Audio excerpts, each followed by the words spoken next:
Order. Please rise.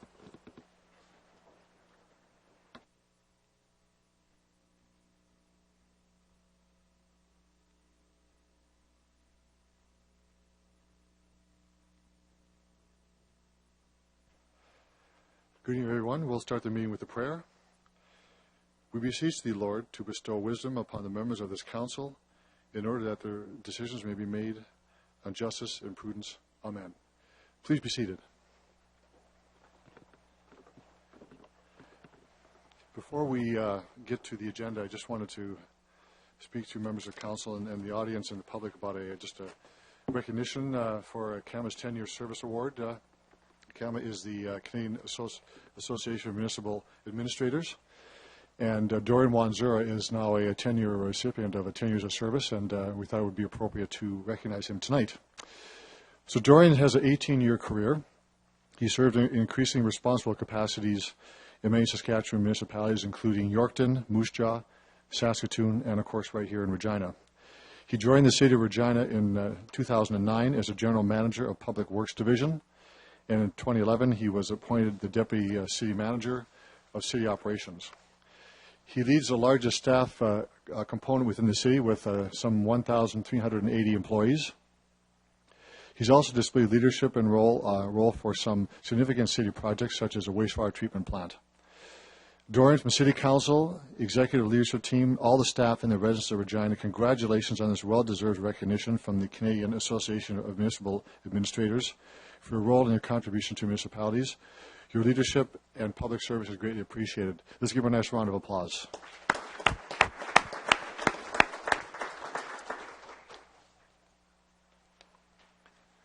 The floor is yours. Thank you. I will move the agenda. The seconder, please. As amended. Yes, as amended. And seconder? I'll second it, Your Worship. All those in favor? Opposed? That's carried. The minutes from the last meeting.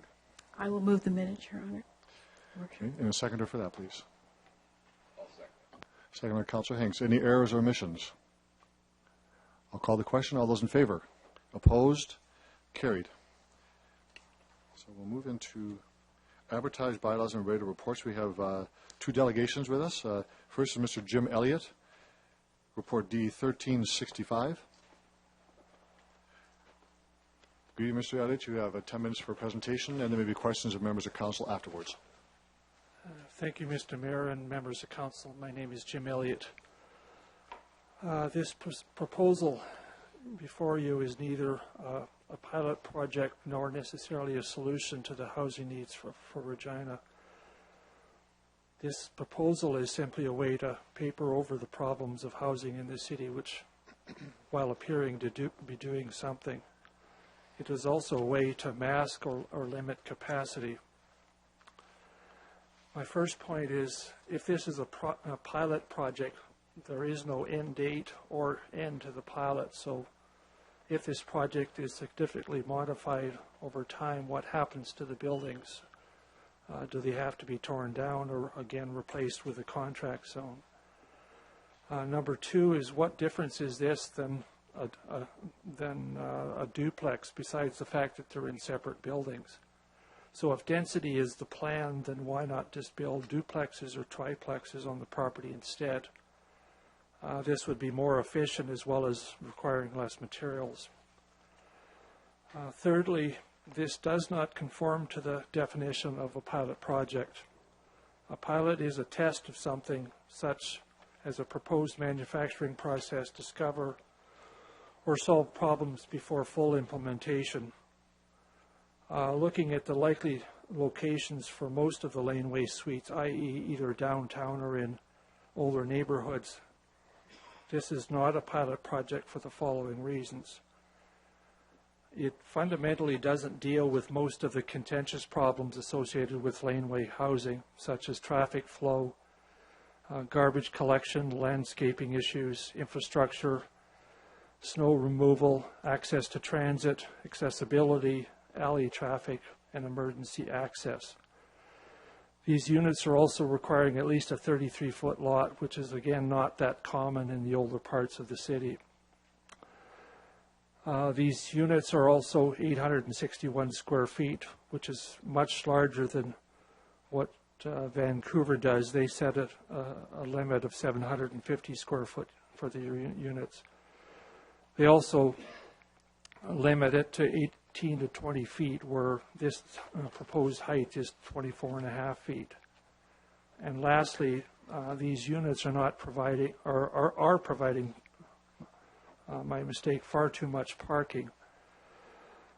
Number 4, this proposal also masks or limits the future owners from options.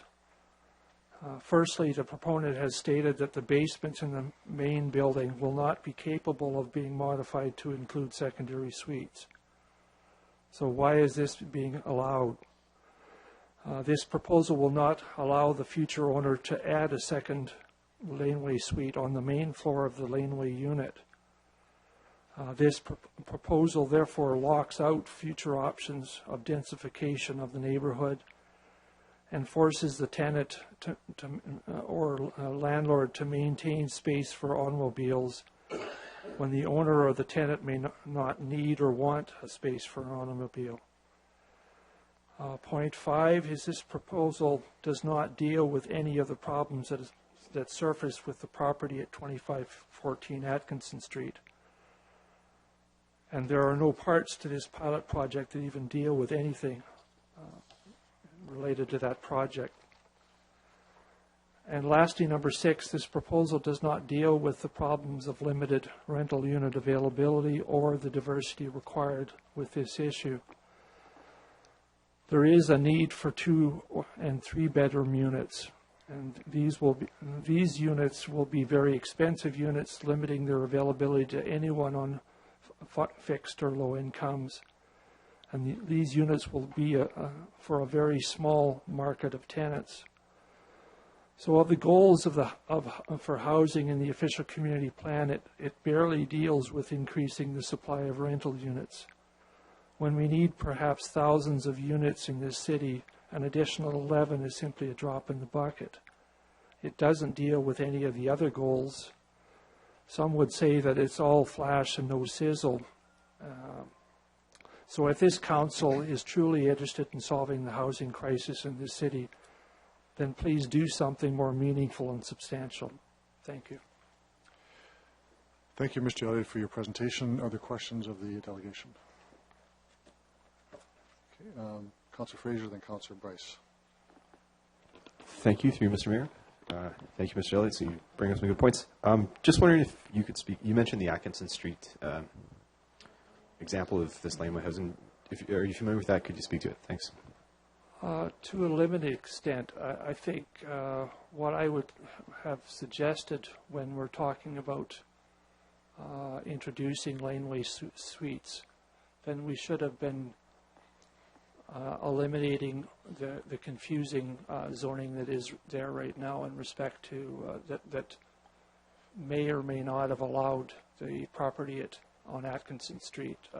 So, like I said, I would have tackled laneway suites and included that type of a problem in its approach, rather than necessarily taking a very easy example of a laneway suite, and therefore, again, giving us some examples of what might or might not be usable in the rest of the downtown or older communities. Councillor Fraser. Thanks. Thank you. Councillor Bryce. Thank you. You referenced that the city needs perhaps thousands of units. I'd just like to know how many you mean by thousands and where you came up with that number.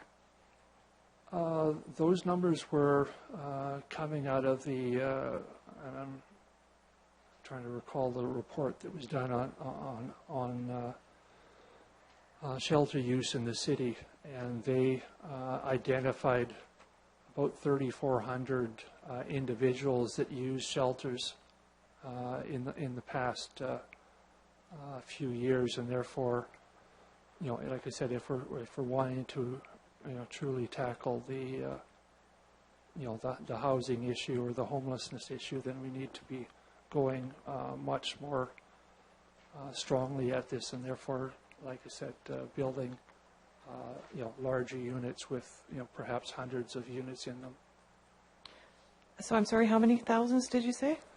I believe I could be wrong, but in the neighborhood of about 3,400, I think was what they were identifying as individuals that used shelters. Thank you. Thank you, Councilor Bryce. Other questions of the delegation? You can return to the gallery, Mr. Elliott, and we'll get through our next delegation. Mr. Lauren Yagolinski, D 1366. Good afternoon, Mr. Yagolinski. If you could identify yourself, who you represent, and maybe questions of you from council afterwards.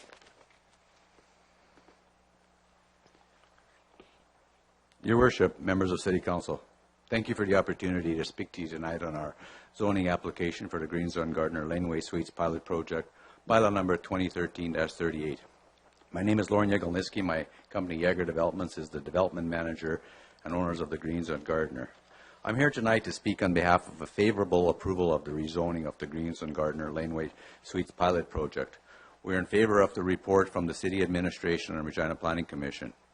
We would like to thank the administration with assisting us in creating the new LDCD 14 zone. We feel this is a very progressive move forward for this type of housing in Regina. As previously mentioned on previous presentations I've made, we are very excited about how the Green Zone Gardner has evolved, and are very pleased to be here presenting and getting approval so we can start construction of this great new laneway homes project. As Council knows, there was a lot of discussion on this type of product at the recent housing summit. This is new to Regina, but has proven to be very effective in adding diversity and affordability in other cities, and will be the same for Regina. The report spells out the type of product for the main living units, with smaller units above the garage in the rear yard of the paved laneway. This project is ideally located next to an on-street greenway that has widened sidewalk area and higher level of street landscaping. Parking is excellent, with street parking available, as well as 3 spots off the rear alley, 2 inside the garage and 1 additional stall next to the garage or laneway. The site is also very close to our mixed-use site along Chuka Boulevard, and will add to the charm of this community. We are ready to start as soon as we receive approval, and will have this product fully completed on the market in a very short time period. This is a very cooperative effort between us and the developer, Devereaux Homes. Mr. Jones was planning on being here tonight, but he's out of the country, so he's not here. We appreciate the support we've had from the city administration, as we would not be here without their help and to support to promote innovation and affordability. We are very confident in the success of this project, and hope to have members of City Council to our opening and showing up the potential of this type of development later this summer, and hope to see more of this types of units approved in the future. We are working in anticipation of approval and have everything in place to build these units on a very timely and cost-effective manner. This will add another level of diversity to the Green Zone Gardner, and respectfully ask Council for approval here tonight. Thank you for your time, and I'd be pleased to answer any questions anyone may have. Thank you, Mr. Yagolinski. Are there questions of the delegation? Councilor O'Donnell? Thank you. Good evening, Mr. Yagolinski. Let's talk a little bit about this situation, and if you wouldn't mind, let's start from the street, and we'll do some visuals as best we can. So if I stand in front of one of these houses, what does it look like? Style of house and size, please. Through you, Your Worship, I wonder if I printed off some of the drawings and colored. If I could just circulate, I got 3 copies here. If I could circulate them around while we're talking about it, you can. The clerk will pick them up for you and distribute them. And I could speak to them as they go around. Yes, from the street, they're basically a 2-story home, an average of 1,200 to 1,400 square feet. Some of them have front verandas, and basically they're set back. They're a little closer to the street than normal, because they're on, with this type of zoning allows us to come a little closer to the street, and they face an on-street greenway. The lots, in this case, are a little bit deeper to allow for a good separation between the unit and the units at the back. The units, contrary to what was maybe said at a previous delegation, the units are actually quite small. In most cases, they're average about 560 square feet, basically the size of a double garage, and there is a garage below. And the reason we also accommodated three parking stalls, we assume that the owner of the front unit is going to have a garage, so you can envision, and then we envision that the suite is going to also have a need for a single parking spot or in the garage. And then we allowed, because it's a pilot project, we allowed that additional parking stall we want to make sure it doesn't fail on the, if anything we could, we erred on is the extra parking. In the future, you may say that extra guest parking isn't allowed, but because it's rental, we assume that there's going to probably be some guests. Thanks. Can I ask you to describe the facade and so on of the garage? Does it follow the same style as the house, for example? Yes, through your worship, I meant to mention that. Yes, in order for this to be successful, we've basically mirrored the architecture of the house, and the garage will have the same architecture, basically the same exterior finish. In fact, it'll be just a mini version of the house with the garage in the back. And we see the reason this is important is we want this to be, these types of laneway suites, because you have two houses. Unlike a duplex, we can actually get more units doing it this way than we can with a duplex. A duplex actually needs a 48-foot lot for some of the current duplexes that are being built. We can do this on a 38-foot lot. So on average, this saves an average of $30,000 to $40,000 per unit, which in our opinion is substantial. So that's part of the reason we've done that as well. And the architecture, the two blending together is part of it. Thank you. And so I'll just follow up a little bit with, let's talk about the actual laneway and what's kind of around it. So I'm assuming, all the houses that are around it are not built yet. So when they start to be built, people start to buy, they'll know there's these garage units there, correct? Yes, to you, your worship. The units actually back onto a laneway which has previous approval from City Council to build duplexes, and in this case, the units actually have front garage duplexes. So there's a lane back in there, so that lane will have sufficient capacity, as well as to be a little extra. The city bylaws in other zones allow for 1.5 meter setback off the lane from the garages. We've allowed for a 2.5 meter setback just to accommodate winter and snow and getting emergency vehicles through there, as well. And on the units, on the carriage lane home units, on the laneway units, we've allowed a back balcony so that there's some privacy there as well, so that person living in there can actually have a barbecue outside and those types of things. So they're, okay, now what do we share the backyard? We've tried to make it as independent as possible on the same lot. Thank you. I'm wondering, based on research that you would have done, who do you expect to live in the, I'll call it the rental unit or over top of the garage? Through you, your worship, we think there's a lot of potential types of things. We envision young families that potentially could afford to buy the unit, and they could have additional revenue property in their backyard to support their mortgage. We envision extended families that sometimes have either children still there and need some space. We envision, in some cases, somebody's parents living back in there, and we just see it as it's one of those types of things that's why as far as a pilot project, we think there's quite a diverse number of people that could be accommodated here. Good. Thank you. Thank you, Councillor Donnell. Councillor Murray. Thanks, Your Worship. Thanks very much, Mr. Yagelniski, for taking some questions from us. Can you define for me affordability? We talked about in your submission promote innovation and affordability, and it's like your thoughts on that. Yes, through your worship. Well, that's the definition of affordability is, everybody has a different definition of it. As we all know, the cost of housing has become quite expensive in the city of Regina.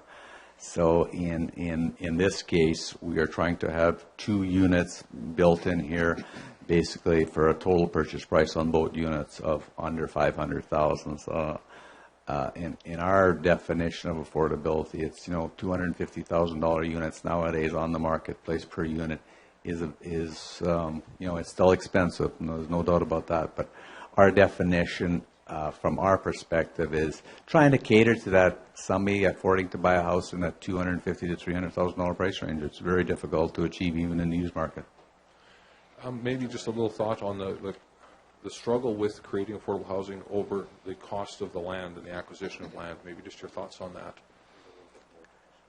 Just can you run? Just the cost of land. So if in Greens on Gardner, obviously the cost of land would be different than it would be in other neighborhoods, but just how do Yes, through your worship, about the cost of land, and that's what, as council can appreciate, you're seeing an increase in density and the cost of land and the servicing costs. And the more we can increase our density, the more units we can get on that same piece of property. In this case, we're having a lot of people wanting to build suites in their homes right now. We just think that this is a good way to add suites into a neighborhood and accommodate right up front for parking and some privacy and those types of things, as well as on another application I have here tonight. This is just one of the many possibilities in creating affordability. One of my other applications here, we have rental units. That is another form, and we have mixed use is another way to do that. So the more we can increase our density and increase the number of types of uses on one particular piece of property, that adds to the affordability of that particular unit. Excellent. My next question, or my last question here, Your Worship, is just around the idea of laneway housing and what's typically not seen as a part of your residence. So the reason for my little preamble to Your Worship is around the CEPTED, and that's CEPTED is crime prevention through environmental design. The idea of having eyes on the street creates safety. Your thoughts around having eyes towards the lane and how that would also increase potential safety. Your thoughts around that? Yes, through Your Worship, this is definitely going to help out. In fact, in this particular case, to ensure that safety, we've added actually street lights in the back alley, which is not a normal thing. We wanted to make sure that that street, we're going to be landscaping it. It'll look like a normal street. And in this case, we can create as many situations where we have eyes on the streets from the front as well as the back. When you have back alleys, as we know, sometimes back alleys have been notorious as kind of, dark, unlit type of things. And we think that is a very good principle to have, and it creates a lot of safety, not on these units, but also in the units from the other side that back onto it. There's people living on the streets, eyes on the streets to watch for children's safety, and overall safety is very good. Thank you, Mr. Yakoleski. Thank you, Your Worship. Thank you. Councilor Murray, are there other questions of the delegation? There are none. You can return to the Thank you very much. Thank you, Mr. Yakoleski. And we have a report for us now. Councilor O'Donnell. Thanks very much. The number on this is CR 13-78. The application for zoning bylaw amendment, Laneway Suites Pilot Project, lots 1 to 11. There was a block and a plan. It's in the Greens on Gardner. So this is a direct control district to allow for laneway housing. I believe you have heard clearly the description of what is planned here and the intent. Planning Commission certainly was pleased with this and asked for concurrence. Thank you, Councilor O'Donnell. Any comments or questions on this report? Councilor Fraser. Thank you. Just a couple quick questions for you, Mr. Mayor. Just a couple quick questions for administration. I think this is exciting. I think we're doing this right to try it in a new neighborhood. Just wondering, we don't necessarily have a square footage problem in Regina or a bedroom problem. In a lot of neighborhoods, average occupancy is only a little over 2 people per house. But we do have an address problem. So I guess my question is, how do we make sure that these laneway houses are being used for rentals? They're not just being used for added space for people in the house, which is not to say there's anything wrong with that, but it doesn't exactly address the rental issue, if that's the case. Mr. Carlson. Excuse me, Your Worship, this would provide opportunity for larger families to use that, so it doesn't mean they would necessarily be rented. I'm not sure if Ms. Howerluck has any additional. Ms. Howerluck? Through you, Mr. Worship, it doesn't preclude people from not renting it out. They could take it and not rent it out, but the idea is that with mortgage prices the way are, people trying to get into the market, that they will rent these out, is the hopes. Councilor Fraser. Okay. And also, if I could just have a comment on what the feedback mechanism is going to be, given this is a pilot project, what's the timeline, and also can we expect to hear feedback on how many of these units are actually used as rentals? Thanks. Mr. Carlson. Yes, Your Worship. So through the discussion with Planning Commission, we committed to about an 8-month review process. So after 8 months that they've been occupied, we'll be doing interviews with the surrounding residents as well as the occupants of both the house and the rental suite above the garage. So, and then we'll be reporting back through City Council. Thank you very much. Thank you, Councillor Fraser. Other comments on the report? Councillor Young? Thank you, Your Worship. To the administration, I'm wondering if what we have on the books now will allow a laneway suite to be built in an infill neighborhood now. Mr. Carlston? Your Worship, as this one is proposed, it wouldn't allow for that within an existing neighborhood. Now, as a pilot project, we've also discussed looking for sites within the inner city to look at an infill pilot project for the same type of housing within the inner city. Presents different types of challenges from a servicing perspective. It's much easier to do it from scratch, but certainly that's something that we'll be looking at as we go. Councillor Burnett? Thank you, Your Honor. Just a comment that since the Housing Summit, we've had a chance to, I think, spend more time investigating housing and housing opportunities. I've had a chance to talk to some councillor colleagues from Vancouver and Calgary, and one of the points that they brought up was we're in kind of an advantageous situation in Regina, because they said if they could have started piloting some of these types of initiatives when their city was just 200,000, it would have made it a lot easier than when they became 1 million and had to deal with some of the issues of NIMBYism and everything else, because this NIMBY concept is real and alive and you have to deal with it. So based on that, I think we're in a very good position. I certainly support the recommendation. Thank you, Councillor Burnett. Other comments? I'll call the question on the report. All those in favor? Opposed? Carried. Next delegation is Mr. Jagielski again, please. D1367. Just once again, introduce yourself, who you represent, Mr. Jagielski, and you have 10 minutes for your presentation. There may be questions afterwards. Thank you, Your Worship. Thank you for the opportunity to speak to you here tonight. I'm here on my other application in Greens and Gardner Phase 5, bylaw number 2013-39. Once again, my name is Lauren Jagielski from Yager Developments, and we're the development managers at Greens and Gardner. I'm here tonight to speak on behalf of the favorable approval of the rezoning of the Greens and Gardner Phase 5. We're in favor of the report from City Administration and Regina Planning Commission. We'd like to thank the administration for once again assisting us in another new zone, the DC 13 mixed use zone. We are appreciative that the city works with us on creative solutions under our zoning bylaws to allow this type of development. In response to our application, the Greens and Gardner is a great new community with added diversity and density in this phase of development. Greens and Gardner Phase 5 adds some additional product diversity to the Greens, with product ranging from multifamily rental units. In this case, we have 320 new rental units on about 6 buildings that are going on in parcels R and S, a senior care facility that will accommodate approximately 300 units of varying sizes and care levels, bungalow condos that'll cater to that part of the market, and lastly, mixed-use parcels that will feature local service as well as condominium units above the commercial areas. This creates a sense of community and promotes sustainable and affordable development. The benefit of this type of development is that it not only adds vibrancy to our community, but also helps create affordable commercial and condo units on the same piece of land. This type of development is definitely the way to go now and in the future. The slight increase in density on the multi-sites also helps create more affordable units, and we welcome this type of development in the Greens and Gardner. The new zone also encourages excellent pedestrian movement to promote walkability. We think these types of things happen when you allow flexibility and creativity on our zoning bylaws. We presently have commitments from builders on all but 2 of the parcels in this phase of the Greens and Gardner. And we request City Council approve our zoning application tonight. Thank you for your time, and I'd be, once again, pleased to answer any questions you may have. Thank you, Mr. Jagielski. Are there questions? Councillor Fraser. Thanks. Could you just talk about density? How does the density of this phase relate to the other 4 earlier phases? And also, sometimes we see a change in request for density later on. Do you expect any of that? Will this be the kind of final draft of Phase 5 we see, or might there be room for alteration? Thanks.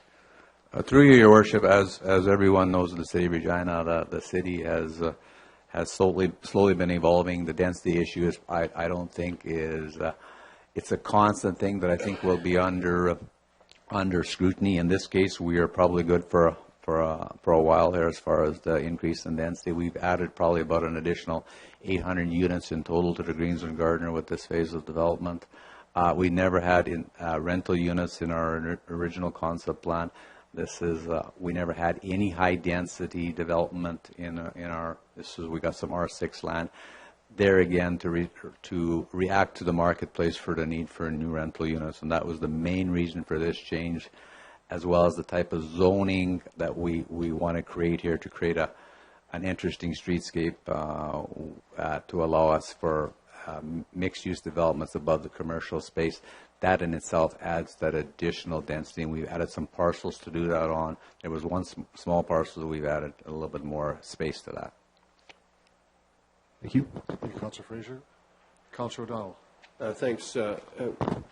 One of the last things you mentioned in your presentation was that a number of the developers have picked up on most of the land already. So does that mean that they are seeing the benefit to the changes that you've made, the density, the different types of housing? Are they grasping with the mixed use? How are they responding to this? Through your worship, the response has been, of all the years I've been doing this, it's been phenomenal response. In fact, I have different proponents fighting over who's going to get the property. Density is a new buzzword in the city of Regina. A few years ago, it was a very negative type of thing to have in your neighborhood. It's actually been well received, and I think to the credit to the builders and developers and the city council and everybody putting a positive spin on forward why this is important and doing a good job as far as the design and what the units look like. As we get denser on some of our projects, it's very, very important to make sure you look at the architecture of the buildings, the landscaping, and the overall flexibility in our zoning to see if there's some added benefit you can add into here to increase that affordability into the project. So It's been very, very well received. Good. I heard you mention 800 units would be added in this phase, if I'm correct? That's, through your worship, that's the overall density with some of the changes we've made overall in the green so far. Yep. And this phase adds about 350 additional units into the development. There are, as council were on the last council meeting, there was some additional space in our concept plan that got tabled, some portions of it that will add some additional density. Yep. That is being dealt with as we re-review the sports park and high schools and making sure that everybody's on the same page on that one. Thanks for that. So last question, is there still demand for housing, et cetera, in our community? Through your worship, yes, the demand is very strong. In this, everything we've got spoken for on my phase 4, which was here a couple of weeks ago, and this phase will be 100% spoken for this year. And we will basically have to work really hard to meet the demand that's out there. And the prognosis for the future looks very, very good. Thank you. Thank you, Councillor O'Donnell. Councillor Flegel. Thank you, Mr. Mayor. Thanks for presenting, and last one as well. So did you mention, was it either in your report or in planning about senior care, not level 5, but I'm talking about sort of like, if I could just use the word Queen Victoria Estate or any of that type of development where they are assisted with meals and any of that stuff, is that sort of coming in your plan or not? Through your worship, yes. The developers that are proposing on parcel N there, they're from Toronto, and they're reviewing their model of how seniors developments are done. Within the same piece of property, they've asked that some commercial component, i.e. a hairdresser, potentially a small, they're thinking in seniors development is they want to make the seniors feel that they're part of the community as well. The community is part of the seniors development, so more accessibility to the buildings. It's not just it's the seniors development in there, and also different levels of within the same project. There's going to be some condos that'll be kind of a rental if you're still just want a rental condo, but you want some meal service provided to you. There'll be units in there where, you know what, I need meal service, or I need somebody to check on me once in a while. There'll be that. And so there'll be, it's a new model for the way seniors development is going to be done. They're going to do this one in Regina. They're also working on an identical project to this in Vancouver. This is sort of their 2 new prototypes for Canada, actually. And when the plans move forward through council here in the near future, I think you'll be very excited to see the different types of, within a seniors development, the different types of seniors it's actually catering to. That's a very broad definition of seniors. I mean, eventually we're all seniors, but everybody has different needs, and also to incorporate it that they're right in the community, and they want to have some of that commercial space in the bottom level, so that you go and visit whoever that's in there. You can go downstairs for coffee, and as well as we've located them in an area they wanted to be close to the walkable spaces, so that they wanted to be close to transit. So all those factors filtered into them wanting this site. Yeah. Thanks, because you have 11 potential clients right here, so just so Absolutely. you know. The other thing, Speak for some are yourself. closer. Nobody's that Speak old. for yourself. Some are closer than others, but the other thing was with the amount of rentals that you're talking about for this particular phase, Mr. Mayor, what does that bring the total number up to in the Greens on Gardner when complete? As far as the total number, Total rental rental properties. What would you say roughly, just so we can kind of get a number out there? well, this phase in itself has 320 rental apartment units. We're assuming, and the whole purpose on our last application is, even though it's not a restriction that it has to be rental, but the type of customers that we're going to cater to and talking to are definitely wanting to accommodate rental. It's hard to judge how many suites have been added to. I've seen more and more plans with people doing suites in their basement, as well as we have some existing condo developments that are probably 20 to 30% rental. So probably to date with this project, and I'm just estimating it with this phase of development, there'll probably be at least 500 rental units, and probably an additional 500 could be added in future applications. Okay, thank you. I wanted to. Originally, there was none planned for. Appreciate it. I'll make a comment after. So thank you very much. Thank you. Thank you, Councillor Flagel. Other questions of the delegation? Councillor Pandura. Thank you, Worship. Thank you, Mr. Agoski. Question is on barrier-free housing, wheelchair accessible, and all that. Can you give me a little more information on how you're looking at that prospect? Yes, through you, Your Worship. All our projects are designed to be wheelchair accessible, including our streets, as far as all the buildings and the commercial levels, and wherever possible, there'll be at grade access allowed for, and there'll be elevators in the buildings and those types of things. Yes. Through Your Worship, but houses. Are you looking at percentage of your build-outs in the Greens and Garden? I'm making a barrier-free house or something that persons with disability can purchase? There has been a few in the works, and that is a site-specific one that's usually dealt with, but we certainly encourage that type of thing, and we make sure that on all our streets and wherever required, we add curb cuts so that anybody in a wheelchair could have access to a house. And basically, there's enough room in most cases that a wheelchair ramp or whatever that's required. Thank you for that. Thank you, Councillor Pandura. No other questions of the delegation? You can return to the gallery, Mr. Yagolinski. Thank you for your presentation and asking questions. Your Worship, thank you much for your time. So we'll move to 1379. This is our zoning application for amendments for the Greens on Garden Phase 5. Councillor O'Donnell? Yeah, and that's exactly right. We've had a lot of discussion here about mixed-use direct control, taking land that is in urban holding right now and placing it into the Greens on Garden mixed-use direct control district or into residential multi-housing. You know, from last council meeting, we talked about some of the seniors care, the mixed use, the commercial, the walkability, and so on. This is just the next phase of opening up that land. We look for concurrence again, please. Thank you, Councillor O'Donnell. Councillor Flagel? Thank you. I'm great. Really happy to see this project come forward, because back in, I think, 06 or 07, when I was on council, again, this Greens on Gardner was just a piece of land, and nothing was developed. It was just going to be some houses. And I mean, now we're talking about probably 6 or 7 different styles of usage. And that's a credit to the developer and the people he's selling the land to adjust to what the market is looking for. he had no plans of rental. The market needs rental. Now he's talking 500 to 1,000 and another 500 to 1,000.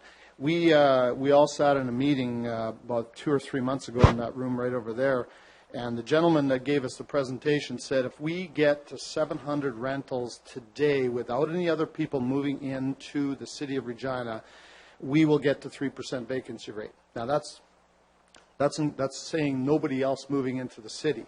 So people are going to continue to move in. So we got to keep building on that. So if we stop today and those 700 units were built, we'd be at 3% vacancy rate, what a lot of the people in the room are asking for. We're trying to get there with these types of developments. Our only good problem is people are moving in faster than we can build. And I say it's a good problem because we never want to stop growth. We never want to stop these things. The other thing to this is, although some people will say, well, it doesn't help the low, the low rental, it doesn't help. It doesn't. Yes, it does, because there's that domino effect of people moving from and moving up into the rentals that we're building that are a little bit more expensive, and maybe they've gotten a second income, or maybe they've done other things to make it affordable for them. They've now opened the door for that lesser income place so that the next person can move maybe off the couch, maybe off surfing, whatever we want to call the couch surfers. The one delegate, he said 3,500 people out there. I'm not sure I quite gathered that information. I think it's a different number. But anyway, these are the types of things when we have a development like the Greens on Gardner and like other areas that we need to look at. And I just think he's going to add more. We're going to look after the seniors. We're going to look after seniors and whatever you want to call 55 plus, which is, I won't say, but anyway, most of council, but that's okay. So we have that. When you look at the total city, there's probably, if we ask all the developers, there's probably been 3,000 rentals being built in the city over the last 3 to 5 years. That's great. Our biggest problem is more than 3,000 people have moved in. So we have to continue to deal with that. I'm totally in favor of this, and I hope he brings on more. Thanks. Thank you, Councillor Flagel. Other comments on this report? I'm going to call the question. All those in favor? Opposed? That's carried. Madam Clerk, for the two bylaws, and we'll get to yours in a moment, to Councillor Murray. Thank you, Your Worship.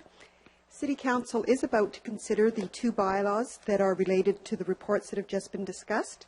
Those were zoning amendments dealing with the laneway suites as well as the Phase 5 development on the Greens on Gardner. The required advertising has taken place, but if there is anyone in the audience who would like to address City Council, I would invite you to come forward at this time. There is no one, Your Worship. Thank you, Madam Clerk. Councillor Murray, please. Thanks, Your Worship. I move, seconded by Councillor Hinks, that bylaws 2013-38 and 2013-39 be introduced and read a first time. All those in favor? Opposed? Carried. I move, seconded by Councillor O'Donnell, that bylaws 2013-38 and 39 be read a second time. Any comments or questions? All those in favor? Opposed? It's carried. I move, seconded by Councillor Flagel, that Council hereby consent to bylaws 2013-38 and 39 going to third reading at this meeting. All those in favor? Opposed? It's carried unanimously. I move, seconded by Councillor Vendura, that bylaws 2013-38 and 2013-39 be read a third time. All those in favor?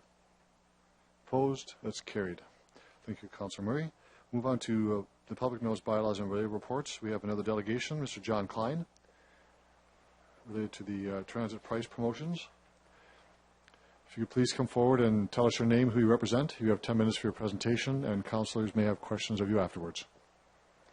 Thank you, Mr. Mayor. I'm here to represent myself. My name is John Klein. Good evening, Mr. Mayor and councillors. I'm here to speak in favor of the proposed transit discount promotion plan. Please try the fare discount promotions frequently until transit ridership is tripled past its current level of about 4% of commuting trips overall. More important than fare discounts are service level increases. The bottom line is that more buses must be purchased, whether they are the short buses Mayor Fougere said he's fond of, or the traditionally sized ones that get overfilled at some times of the day in Regina. While the report passed by the Executive Council meeting lists prices of the bus as one factor for why people don't use it, As the president of a car-sharing organization, I have some insight into another factor I didn't see listed. People tend to own automobiles in Regina, and CAA estimates that the people spend more than $8,000 a year on owning and operating each car. Per day, this means people spend about $22 a day on their car, even if it's sitting at home in the driveway. For a round-trip cash fare for the bus, $5, the total cost to the car-owning individual to ride the bus could be viewed as $27. If the bus ride's free, the car-owning rider is still paying roughly $22 just to leave their car at home for the day. $5 to ride the bus is only 22% of the cost most Reginans spend anyway on going to work or school by car. They are clearly bigger factors than actual price influencing which transportation mode people are choosing. I have the answers for you. If you don't feel they're the answers, I ask you to debate them so your position can be known to Regina's electors. If you want more people on buses, try using them for yourselves. As influential people start participating in modes of transportation other than private cars, the residents will follow your lead. Other residents will. City design is another factor in creating or alleviating traffic problems. Places to work, take kids to daycare, and go to school have been and are being built far away from places people live. Streets are also not designed to accommodate buses or bikes at a higher priority than less social forms of transportation. Some streets don't even have sidewalks to help people feel safe from automobile traffic. An obvious example is on the way to the airport. These are some of the things I could be pointing out at the Design Regina meeting this evening if it hadn't been double booked, unfortunately, by the city with this council meeting tonight. Most people in Regina don't ride the bus because of cultural reasons that are enforced by most of our city councillors who don't participate in the public transportation system on a regular or even single publicized instance. The next biggest reason is the level of service is not great enough to meet the convenience expectations or work-school requirements of potential transit users such as yourselves. The next reason would be price, but it's not the price of the bus, it's the lost value of the parked car everyone has bought into in order to feel safe, responsible, and employable in Regina. People without cars are considered unsafe, irresponsible, underemployable through the actions of city governance and Regina's culture. Regina citizens and newcomers learn the culture in Regina says that buses cannot be relied upon and are socially undesirable, and anyone who can afford a car should have one to improve their social status. How can people trust the city enough that they'll get a comfort level where they can sell their car and depend on transit and other modes when bus routes are shut down from a shortage of buses like they were last winter? Transit ridership increased by 8%, but the transit budget didn't increase at an even comparable pace. A price cut in fares isn't going to change those problems, but it won't hurt at least. Additional marketing of transit through the fare promotions will probably help transit ridership more than the price cut will. Fare discounts are simply next to doing nothing. Yet it's the most Regina Transit can do if their budget isn't increased to meet their continually ignored request for more bus purchases. Thank you, and I'd be pleased to answer any questions. Thank you, Mr. Klein, for your presentation. Are there questions of the delegation at all? Apparently you made yourself perfectly clear. Thank you very much. Thank you. We'll now move to report on transit price promotions. Councillor Murray. Thanks very much, Your Worship. I rise to bring forward CR 1308, and this would be the price promotions component that we've just talked about. I'm sorry, 1380, if I didn't get that out quite straight. So the recommendations coming from Executive Committee, Your Worship, are that the Deputy City Manager in City Operations or his designate be delegated authority to approve and administer promotions designed to increase ridership through fee discounts on transit passes and rides. And the second part, the City Solicitor be instructed to prepare the bylaws and the amendments to the Regina Administration Bylaw number 2003-69, delegating authority to the Deputy City Manager of City Operations or his or her designate to approve administrative transit fare promotions.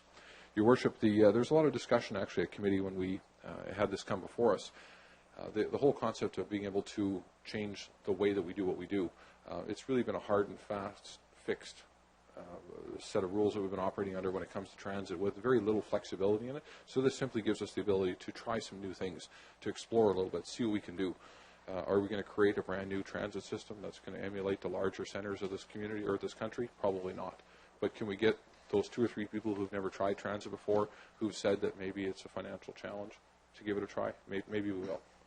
So this is simply just gives us a few more options for administration to try to explore some ways to encourage some ridership. I think it's a great promotion, and I encourage our colleagues to support. Thanks, Worship. Thank you, Councillor Murray. Are there other comments on the report? Councillor O'Donnell? Thanks very much. If I could ask the administration a little bit about, in the report, it talks about where they have tried this, and they suggest Milton and the number of people that tried it, and then indicated that they would, in fact, use it another time. I'm wondering why you have selected perhaps the summertime to give this a try. Mr. Wanzura? Your Worship, just to clarify, so just to back up a little bit, we are introducing new roads July 21. That's a new opportunity for us to present a service to riders that offers better travel time, a more convenient service. But what we're intending with our promotions is to wait until September. July and August are typically our lowest ridership months. Schools are off. People are not riding as much as in the wintertime. Okay. We'd anticipate to design something that we can bring on stream in September 1 to encourage new riders to the new revised routes and to get new riders on board. Good. I want to pick up on that point if I could. So could you just describe briefly to me the process that you went through with public engagement on routes and that it will be unfolded in July?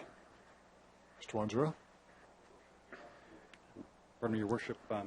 We tabled with the Community Protective Services Committee, I believe early in the year, a set of draft routes. And we went up to the community for engagement. We had open houses, we were community associations, and we solicited feedback online and written. Made some adjustments to those routes and then tabled them back at Community Protective Services Committee in April, I believe. And I will follow that up as well. So based on the new routes that will come out at that time, are we hitting any more percentage geographic area of our city? Mr. Wanzura?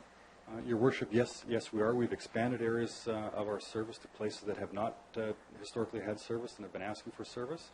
We've done all that on a net zero basis. There's been no increase in revenues required to meet this demand. We've simply rebalanced some of the routes, slowed down some of the underperforming routes, shifted resources to the higher demand routes. So is that because we have the R card, Your Worship, that tells us when and where people are using it and we can adjust accordingly? Mr. Wanzura? Your Worship, that's correct. The R card and the electronic fare boxes give us very good data in terms of ridership, destinations, who's on board and when. And it's really helping to design our routes among the other investments in the transit investment plan. One more question along the same line. We tried a couple of years ago some express routes to the university. I believe in terms of the new routes, there's at least an express route down Albert Street, at least. Are those the types of routes where you're trying to match up with a car? Mr. Wanzura? Your Worship, that's correct. The new route design has got express routes down north and south on Albert, east and west on Victoria, and we've seen great improvements in travel time, say from the southwest portion of the city to downtown. We've saved probably 30% on our travel time, so we're quite anxious to get people riding the service. Thank you. Could I get a comment on budget, please? Do we not have reserves for buses? And do we not buy new buses? Every year? Mr. Wanzura? Your Worship, I think about 4 years ago, City Council allocated to direct a portion of the mill rate to the replacement of the transit and fire fleet reserves. So we have a number of buses on replacement, on a regular scheduled replacement. Perfect. Thanks. You can sit down now. I'll just finish with a comment. I'd like to make sure that you're reminded that when there's a few years ago, we used to go to Ottawa, and as other municipalities did, and we lobbied the federal government to provide more funding for public transit.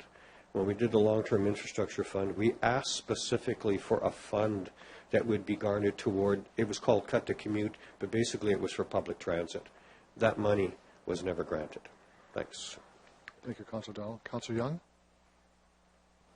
Thank you, Your Worship.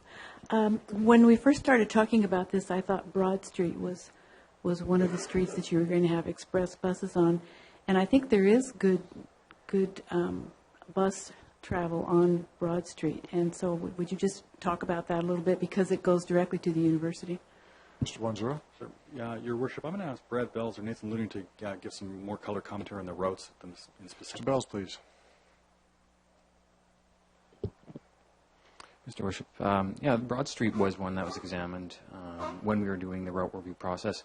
We're starting off with Albert Street and Victoria to start off with, but down the line we are looking at other corridors such as Broad Street and Dewdney.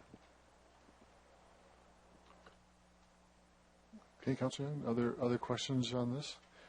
I have one to Mr. Wanzura. Just as I read the report, I had one question came to mind. There's more details on the kind of promotions that will happen. Any more detail on, is it strictly, are they free, discounted? Just some more detail on the nature of the promotions that you're looking at. Mr. Wanzura. Your Worship, in general, our immediate focus is going to be to pursue promotions that attract new riders to the service. So, for example, first-time art card rider, that sort of thing. And I'm going to ask Mr. Luding to talk about some of the potentials that other transit owners have experienced. Mr. Luding, please. Thank you, Your Worship. There's a lot of interesting things that we can do. And with the art card system, it really allows us to track trends in ridership and where we can be making some adjustments, and providing a promotion would maybe help us in boosting ridership. So it could be in many forms that we look at. It could be free rides, it could be discounted rides, it could be a loyalty program that we develop ourselves. And I'm assuming we're going to have a report back to explain or just how the promotions went and the impact. Mr. Wanzura? Your Worship, what we'd like to do is to come back with a bit of a policy framework on where we are with transit, where we're growing the business, where we need to be with the business. I think that would be part of it. How we're performing on a promotion front, a revenue front. We've increased our ridership and cost recovery ratio, so we're quite pleased to talk to Council about that. Thank you for that. Any other questions? I'll call the question on the report. All those in favor? Opposed? Carried. We'll move on to Report 81, please. This is a application for a street closure. Councillor O'Donnell. Report 81, please. So this is an application for street closures of West Boundary Road, Fleming Road, and Condi Road, intersecting with the CPR main line. So I'm just going to go back in time before there was a GTH.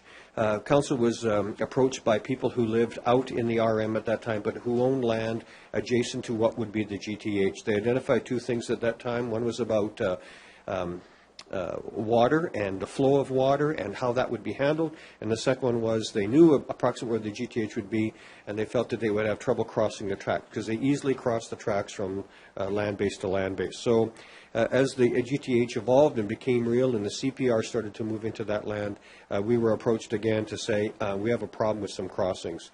So as you see from the report, there was a number of things that went pushed back from Council so that the people would meet and agree, and I think you can see that in fact there's been an arrangement found where the CPR will close these crossings, and this is not like a regular street closure crossing. This is just driving over the tracks with your tractor basically, and arrangements are made and people are fine, so these will no longer exist in terms of our overall plan. So obviously we're looking for concurrence. Thank you, Councillor O'Donnell. Other questions or comments on this report? I'll call the question. All those in favor? Opposed? Carried. Two bylaws coming up. Madam Clerk, first, please. Thank you, Your Worship. Again, City Council is about to consider the two bylaws that are related to the reports that have just been discussed. Those would be the bylaw for the street closure at the GTH, as well as an amendment to the Regina Administration bylaw. The required advertising has taken place, but again, if there is anyone in the audience who would like to address City Council, I would invite you to come forward at this time. There is no one, Your Worship. Thank you, Madam Clerk. Councillor Murray. Thanks, Your Worship. I move, seconded by Councillor Hawkins, that bylaws 2013-40 and 2013-41 be introduced and read a first time. All those in favor? Opposed? It's carried. I move, seconded by Councillor Burnett, that bylaws 2013-40 and 41 be read a second time. Any comments or questions? All those in favor? Opposed? That's carried. I move, seconded by Councillor Young, that Council hereby consents to bylaw 2013-40 and 41 going to third reading at this meeting. All those in favor? Opposed? It's carried unanimously. I move, seconded by Councillor Bryce, that bylaws 2013-40 and 2013-41 be read a third time. All those in favor? Opposed? That's carried. Thank you, Councillor Murray. We'll move to delegations and related reports. We have D 1369, Mr. Jim Elliott, on sustaining long-term growth. Once again, if you could identify yourself, who you represent. You have 10 minutes for your presentation, and members of council may have questions afterwards. Thank you, Mr. Mayor and members of council. My name is Jim Elliott. The need to proceed in the growth at any cost direction proposed in this report before you, in my mind, can only be characterized as being blind of the consequences or illusions of grandeur at best, and at worst an attempt by some profiteers to continue their profit making. Some may also qualify this as simply being two children or municipalities fighting to see who's the biggest kid in the sandbox. It's also based on pure speculation that is based on no current reality. So what do I see today that is certain? The city administration is projecting that the Regina's population may, and I understand underline may, get to 300,000 by 2040. To begin to project anything further than 10 years is based on pure speculation rather than on concrete facts. Even projecting to 300,000 is based on a lot of assumptions that may or may not happen. So even this planning projection is well beyond what is reasonable to assume. Regina has only grown 1.9% annually between 2006 and 2011. Saskatchewan's only grown 1.34% over the same period. And even last year, the province's population only went up by 1.5%. And the highest growth rate proposed for Canada is 1.67%. Now, secondly, anything from now on will have to live within what is called a post-peak oil scenario. Experts say that we've already seen peak oil, and that this reality will dictate that life here will be significantly different than the past few decades, that being a fossil fuel rich as well as a cheap energy economy. When energy becomes more and more expensive and scarce, this will require us to dictate, not suggest, a significantly and fundamentally different manner of building, planning, and living. Now, I haven't seen that this city has began a peak oil depletion protocol to begin to manage their energy needs to sustain even our current growth, not to mention the grand fantasy to double our population. We still think of progress as an inevitable one-directional journey in which life gets better with each passing generation. This has largely been the case, but progress has always included progress traps where linear, blinkered pursuit of progress, such as cheap, abundant energy liberated from fossil fuels, creates circumstances, in this case, carbon emissions and subsequent climate change, that then undermine our potential for future progress. Now, we've recently passed the 400 part per million level in carbon dioxide in our atmosphere, and that hasn't been seen around this planet for 800,000 years. Now, this growing carbon pollution problem predicts that climate in the mid and late parts of this century will be fundamentally different than even today. And again, I don't see any action by this council to curb the carbon footprint or even react to the increasing variability of climate. Now, water availability is another issue and significant factor into the future whether or not you support the growth scenario. Now, right now, I don't see in this scenario any discussion of the required $2 billion investment in water infrastructure needed to supply Regina with water for such a large change in population. Either that or an assurance from the potash industries that they will not be expanding or opening their 3 or 4 potash mines proposed for this area. Fifthly, my comments are, where are the people going to be coming from and where are they going to live?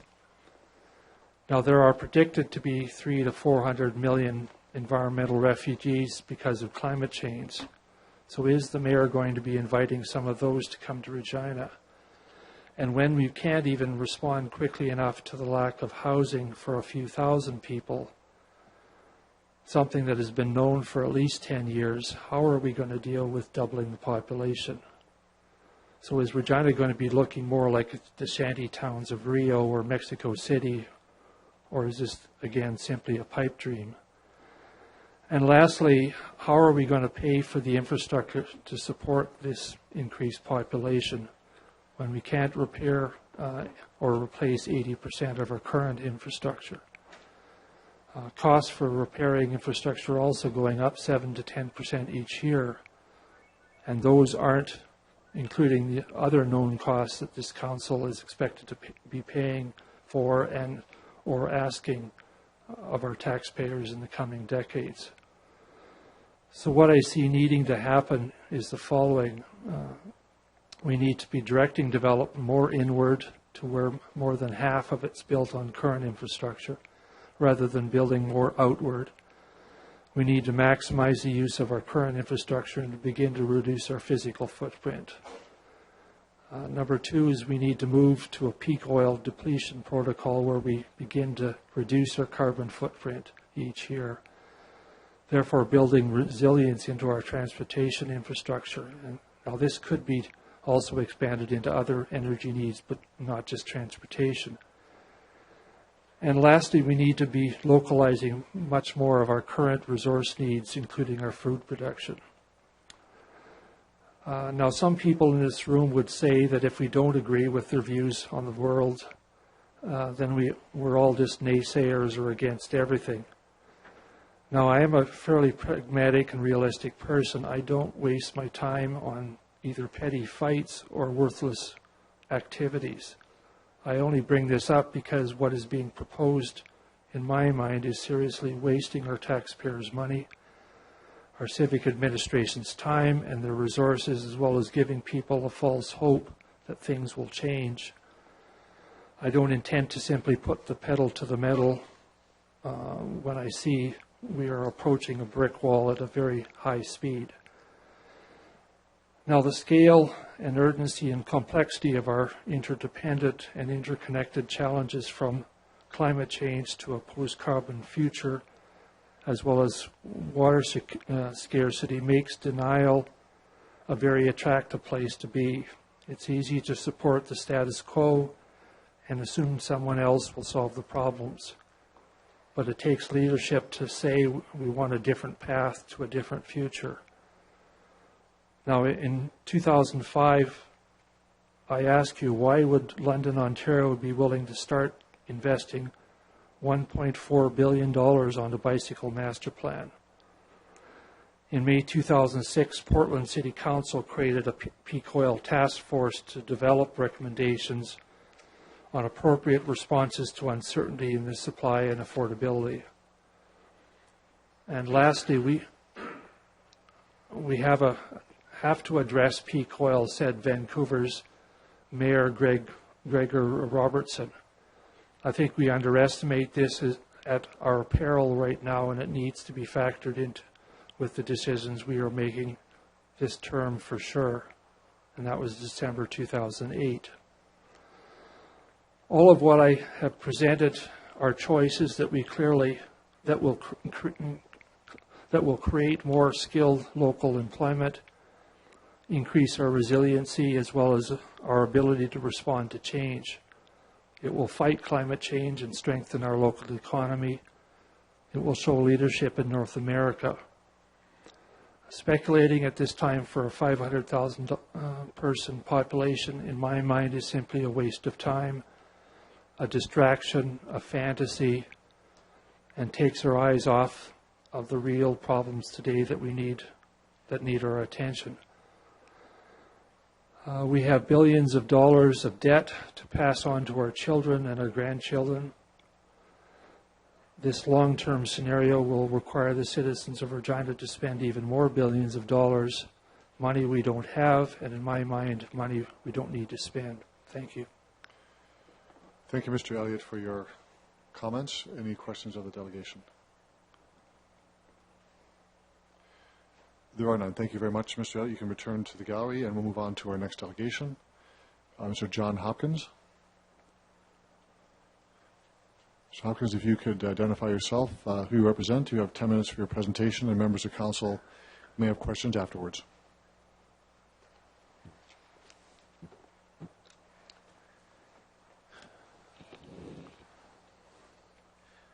Good evening, Your Worship, members of Regina City Council. My name is John Hopkins, and I'm the Chief Executive Officer of the Regina and District Chamber of Commerce. With me here today is Stu Niebergall, the President and CEO of the Regina and Region Home Builders. We are both here today in support of the Sustaining Long-Term Growth Report before you.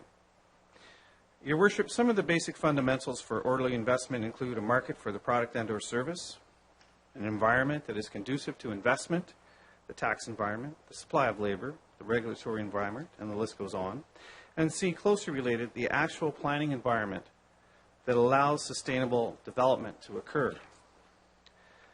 The ultimate question from our perspective is, what is the best structure to achieve a stable, predictable, and reliable planning environment now and for decades to come? In our opinion, the answer is the annexation plan being proposed. The issue before us is all about sound planning principles. Where does residential go? What about commercial? What about industrial? And what about institutional? And how does all of this fit within the context of a growing community over decades? In a nutshell, this is about big picture thinking. What does the Regina of 2063 look like, and how does it function? Saskatchewan, and in particular Regina, has come a long, long way over the past number of years in setting the stage for investment to occur. Be it the provincial tax changes that have occurred, which have made us more competitive, improvements to the regulatory environment, as well as the ability for employers to compete not only nationally, but internationally for employees, given the reality that Saskatchewan, in many ways, is the land of opportunity. Your Worship, there are many developers in this community that have been investing in Regina for many, many years, most of whom will continue to invest in our community for years to come. In many cases, they are making investment decisions that are years and in some cases decades in the making. These are complicated developments that require the utmost in terms of predictability from a planning horizon perspective. Some of these are basic needs like, where will I get water from? What about wastewater, fire protection, as well as a myriad of other local services? In our discussions with these developers, both directly and indirectly, we have been told that there is support for the annexation plan to occur, not because it's annexation for the sake of annexation, but because these developers require city services in order to properly develop their holdings. This report and the annexation discussions are about ensuring that there is a stable, predictable, and reliable planning structure in place for the future of not only Regina, but the entire region. Moreover, this will ensure that discussions are based on long-term planning, long-term horizon objectives which dovetail and augment the Saskatchewan plan for growth. This is truly about planned economic growth. The growth that is being considered is for 500,000 people, which is viewed as being excessive in some quarters. However, when one considers that Saskatoon has a planning horizon that is looking at 1.2 million people, it puts Regina's planning horizon into perspective. Your Worship, what is at stake are decisions that are worth hundreds of millions, if not billions of dollars. Moreover, we are talking about the future of the capital of this great province. This is a critical turning point for our community. The outcome will have dramatic impacts not only for the citizens of our great community today, but for many generations to come. In closing, we support the Sustaining Long-Term Growth Report because it provides the stability, predictability, and reliability needed for orderly investment.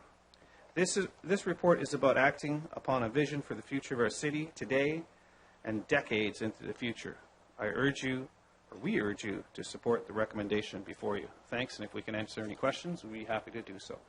Thank you, Mr. Hopkins and Mr. Niebergall. Are there questions of the delegation? Councillor Hinks.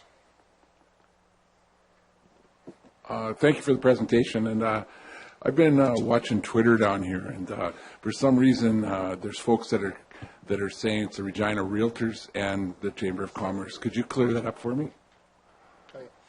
It's the Regina and Region Home Builders Association.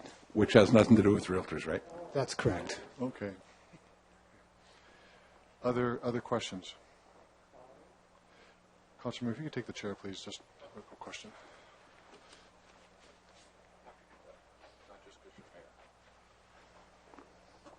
Your Worship. Thank you, Mr. Deputy Mayor. Just a couple of questions, and I'll just throw open to either one to answer. The City of Regina now faces a 1% vacancy rate, which is really disgraceful for a city our size and with our growth. How does this annexation plan or plan for growth fit into meeting that kind of an issue, and how we respond to an issue of low vacancy rates? Your Worship, that's a great question and an important question for our community. The issue around the vacancy rate certainly is very connected to housing affordability in our community, and people have certainly been concerned about the erosion of that. And there's a direct connection between the amount of land supply that's available in the marketplace and the price of a lot and the price of a home within that community. So, for example here, community developers today have close to 3,000 acres for future expansion of the residential, commercial, and industrial development plan for the City of Regina. And to trigger that investment into an actual projects, and for some of those projects, the for-purpose rental, that will start to impact that, they need to ensure that they have the certainty of capacity and competency from a governing body to deliver the rules and the process to be able to ensure those projects go into fruition. And the City of Regina already provides that at a high level. So it's important that the development community has that competency and that capacity to deliver on these items, to build the housing and to build the for-purpose rental that happens in the future. We also consider the direction that it sounds like the future OCP is going, with that potential 70% greenfield to 30% infield split, which our association believes is right on the mark of the correct path as well, to continue to build the housing for people moving to our community. That land is going to be required for that. In today's environment, we are actually out of room for greenfield development within the marketplace. Builders, for the most part in this community, are having to buy 2 years worth of lots to be able to ensure that they can remain in business in the current marketplace. And so if we continue on the current pattern of not supplying land supply to the marketplace, those questions of housing affordability and lowering the vacancy rate are going to become more challenging, not more solution-based. Thanks, Mr. Niebergall. Your Worship. One other question, and it relates to the Design Regina Unofficial Community Plan, and you anticipated my next question to some degree. That plan has been in the works for about the last 4 years. Both of you have been involved with that process. Can you tell me if through that process there was discussion, anticipation of the need to have annexation as one tool in the toolbox to meet the growing needs of our community, given all the baseline discussion of growth of our community over the next 30 to 40 years? Mr. Hopkins, Mr. Niebergall? I'll start and then you. I think right from the outset there was always a discussion about, more of the discussion at the time took place about the need for infill housing. We had tons of discussion about that, but always in conjunction with that was always the need for a balance. And so that's always been part of the plan as we talked about the plan, was the need for balance of doing infill as well as continuing green space development. Well, and I think the other component, our association, and again, I'm not speaking for John, but our discussions have certainly been very mutual in this purpose, that we believe regional planning within this area is not just important, it's critical. It's actually the biggest item we believe that the city actually faces. And so in a lack of the regional planning that's necessary, we really believe that annexation is the only real solution in the current environment. Your Worship, one other question related to planning, and through you, Mr. Deputy Mayor, many people who come to our city and to our province expect and want to see long-term planning and the availability of resources and services. In your view, do you believe that annexation is a tool to tell the investment community, those who create jobs in our community, that the rules of engagement are clear, and that if you come to our province and invest, there'll be services available to you to provide those jobs and investment in our city? Mr. Just a comment on that? Yeah. Again, Your Worship, absolutely. I mean, that is absolutely spot on. Without that certainty to the development community, people may own land, but to turn that land into actual projects requires huge, huge capital investment. And so you absolutely need that certainty to be able to take the long-term patient capital risk to turn that into success.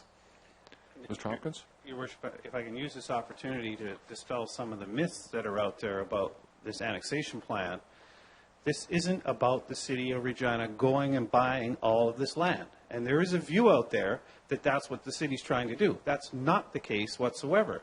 This is about the city of Regina annexing the land in order to govern the land. So, and from our perspective, one of the fundamental things that needs to be in place from a planning perspective is solid planning. Where's the residential going to occur? Where's commercial going to occur over the long term? And it's not about stacking in a whole bunch of services already. You annex the land and all of a sudden you have to put water here and wastewater over here and fire protection over here. It's over a staged period of time. It's planned growth. Thank you. If I could add just one last point to that. I mean, the city's already, through its Design Regina and OC process, has identified the lowest cost option as it relates to those servicing costs and underutilized capacity in the infrastructure needs. So again, this puzzle all fits together very, very well with annexation. Thank you, gentlemen. One last question, Mr. Deputy Mayor, and this relates to what Mr. Hopkins just spoke about in terms of the myth or misunderstanding of annexation. You agree that with me that annexation is not buying land. The ownership of the land does not change. It simply is a way to change the purpose of the land and develop it into the future in an orderly and predictable way. But it doesn't change the ownership. It changes the boundary of the city as a jurisdiction, but not the ownership. Absolutely. That's the difference between expropriation and annexation. I mean, there was a view out there that the city, quite frankly, I don't believe has the money to actually buy the type of land that we're talking about here. And I don't think there's absolutely any desire for the city to actually do that. It's about planning for the future and how this community will grow in the future and having the ability to manage that over the long term as opposed to buying particular parcels of land, which is not the case. Thank you very much. Gentlemen. Thank you, Your Worship.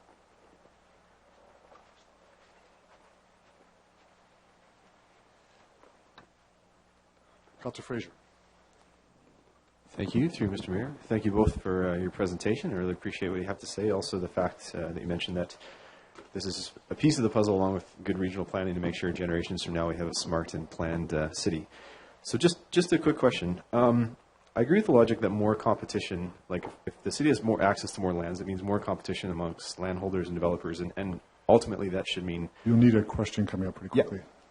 Ultimately that should mean cheaper land for people trying to buy a house, yeah? If I can just go about this first, the opposite way, if there is not the availability of land to actually do things, that will spike the price of land. Sure, and we're seeing some of that now. So I guess this is my question. We've seen a presentation tonight about a new development that is the market's responding to higher land prices by greater density. So I appreciate the step that the city's taking here. You know, I think this is a good step for smart planning for the future. But for a city that wants to and arguably needs to get denser to help deal with our Councillor infrastructure Fraser, please deficit. come to question, okay? How do we make sure that cheaper land doesn't just mean bigger lots? I guess that's my question. Well, I mean, actually, this is a great question, Your Worship, because this is actually the point. The city will be able to govern that with annexation. Without annexation, you're not going to be able to govern that. If you look at other municipalities, I think I always like to use the example of Ottawa as a really good example. Ottawa created some of the most, since 2006, created some of the most stringent policies within Canada to contain its urban footprint. The reality is, since 2006, the Greater Ottawa area has had a decrease, a negative density created in the overall marketplace, because communities that were that were very small have absolutely blown up, have grown very, very significantly, because that growth has been pushed outside of the Ottawa region onto the urban fringe. And that is the absolute challenge that you see with some of the current things that have hit the media and proposals in this past week or so. Certainly those are the things that start to pop up all over the place. If Regina's urban footprint is not able to move and have the ability to manage supply and demand in a managed way. If you don't control some of that governing policy, somebody else is going to. Okay, thanks. Fraser? Any other comments or questions of the delegation? Thank you very much for your presentation, gentlemen. You can return to the gallery, and we'll move to our next delegation. Pastor Jervin Weeks, please.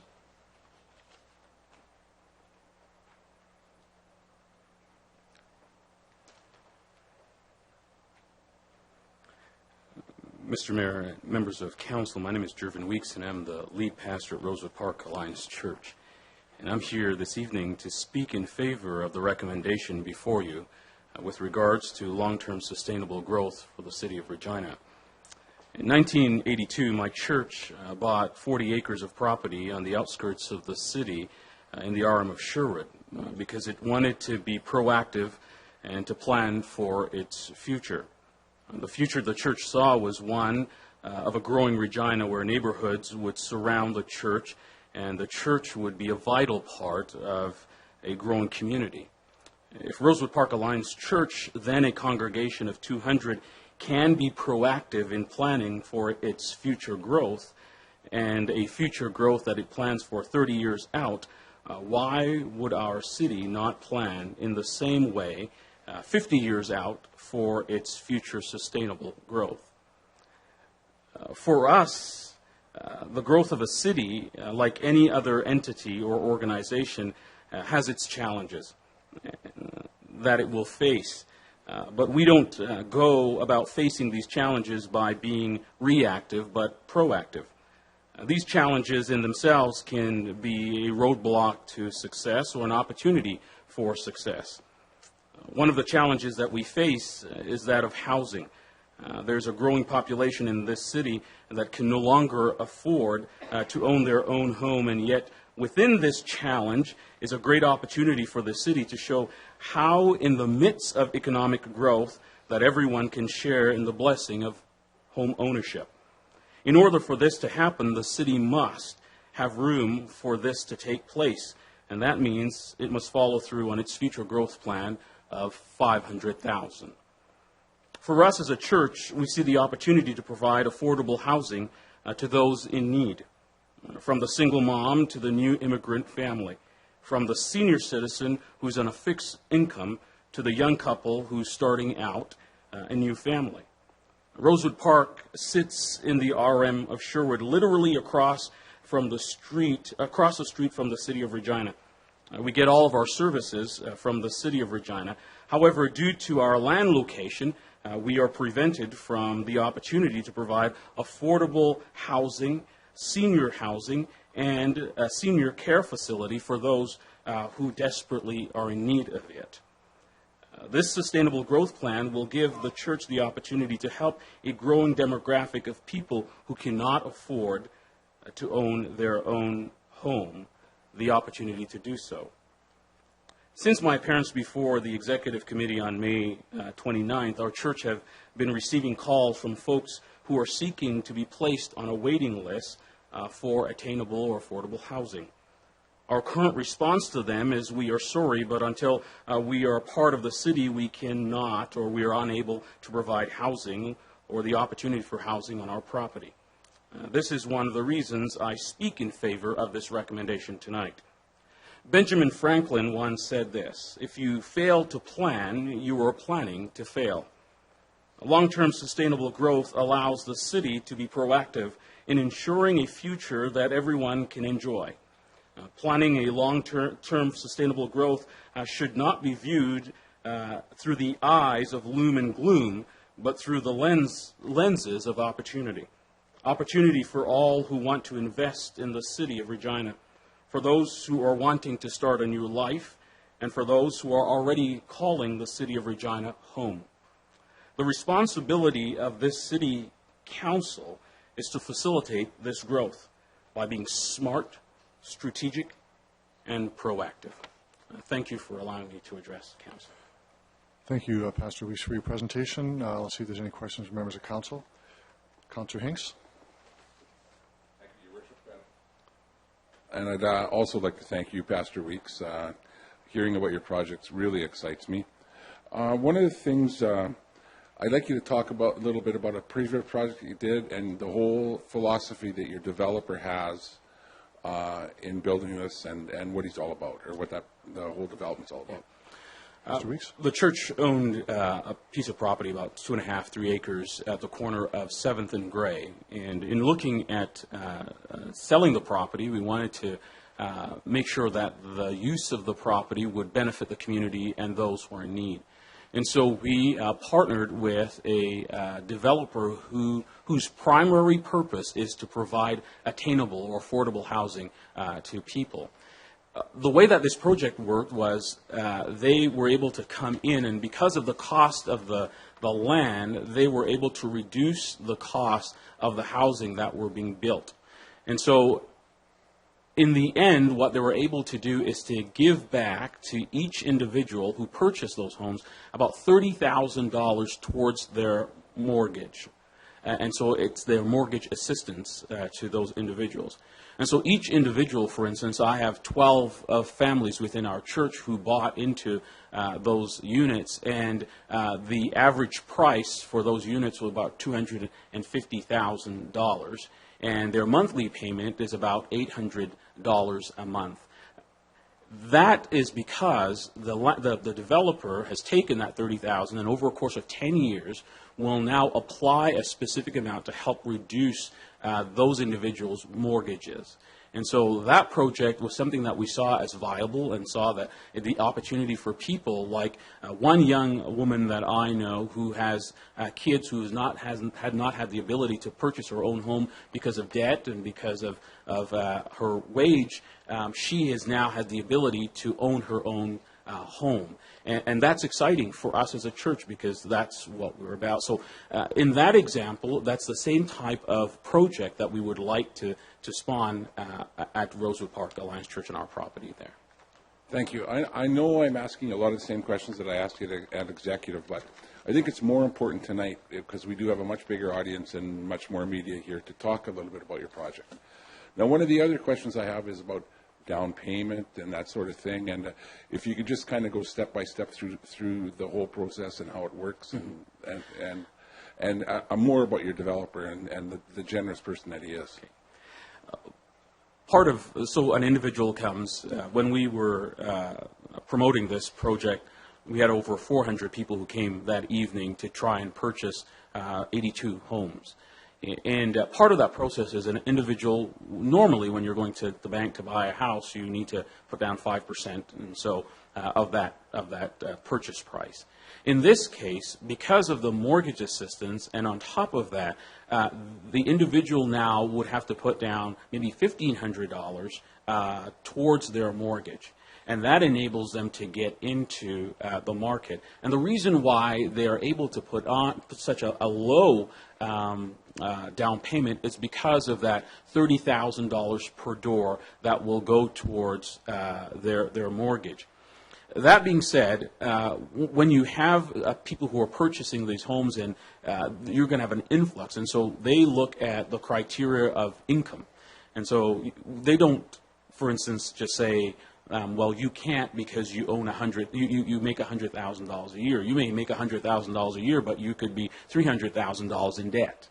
And so they look at where you are in your life, or your ability to pay that back, your debt ratio, and also the fact that you have the capability to pay your mortgage, and on top of that, your status.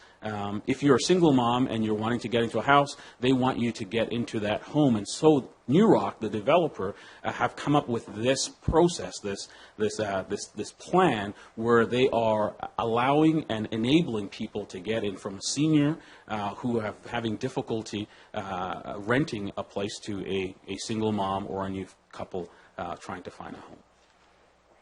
Thank you. I'm just going to preface this question a little bit. I happen to know a young lady with 3 children that makes about $40,000 or $45,000 and has 3 children and moving into this project, and I know that she would never be able to afford it without the assistance of your church and your developer. Can you tell me, is that the normal demographic of the people moving into this project? Yes. That is the normal demographic of the people.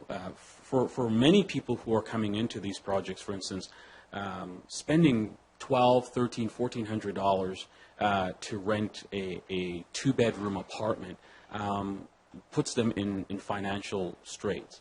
And so most of the people who are trying to come into this market want to be able to come in so that they can not only pay their mortgage but also live after that. And so we have a lot of people who are within that demographic who are coming into projects like this, but also, and we have seniors who are on fixed income who are also coming into this demographic. So we don't see a lot of people who are making $100,000 a year or $75,000 a year who are coming into this type of project. Thank you. I really believe it's a really important project for Regina, and I would ask that you talk about it more because it is an example. There's got to be a question here. Okay. You know that. I would ask that maybe you, when you have the first people moving into this project, that you invite the media out to see what a great project it is. Thank you. Okay. Thank you, Councillor Hanks, for that. Any other questions of the delegation? There are none, Pastor Weeks. Thank you very much for your presentation. Thank you for allowing me to present. Next delegation is Harvard Developments, D1376. Mr. Forster, if you could identify yourself, who you represent. You have 10 minutes for your presentation, as you know from past experience, and there may be questions afterwards. Your Worship, members of City Council, my name is Blair Forster. I'm the Vice President of Development for Harvard Developments, as well as the President of Forster Projects. And I'm here today in support of the city's growth and annexation plan. Harvard and Forster are the co-owners of a parcel of land immediately east of Regina's city limits and have requested this land be annexed into the city for near-term retail and high-density residential development. We are firm supporters of Regina's continued growth and require this annexation in order to deliver a full complement of municipal services to our site. Storm, sewer, sanitary sewer, water, police, fire, transit services can only be delivered in suitable quantity and quality by the City of Regina. The City has identified our lands as being within one of its future growth communities, and there is significant existing demand in the marketplace. I'm here today, however, to share with you my thoughts on the annexation plan from a broader perspective. Harvard has been building in Regina, our community, for over 110 years. From developing Regina's first residential subdivision and selling the land for construction of the Saskatchewan Legislative Building in 1903, to today's developments of Hill Centre Tower 3, Grasslands, and the residential communities of Fairways West and Edgewater, we have taken great pride in the growth of this community. Over those 110 years, we have seen many economic cycles, some based on market fundamentals and some driven by political platforms. What we've rarely seen is the alignment of global demand for our rich and diverse commodity base in this province, supported by growth initiatives from both our provincial and municipal governments.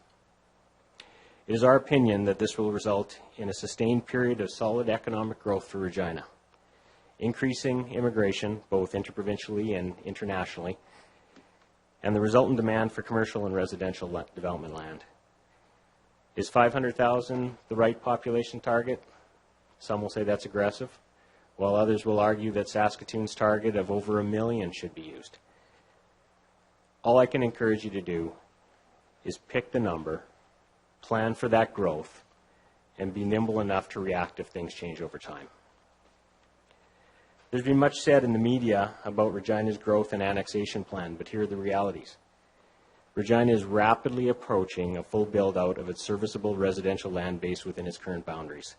Annexation needs to occur, and it needs to occur quickly.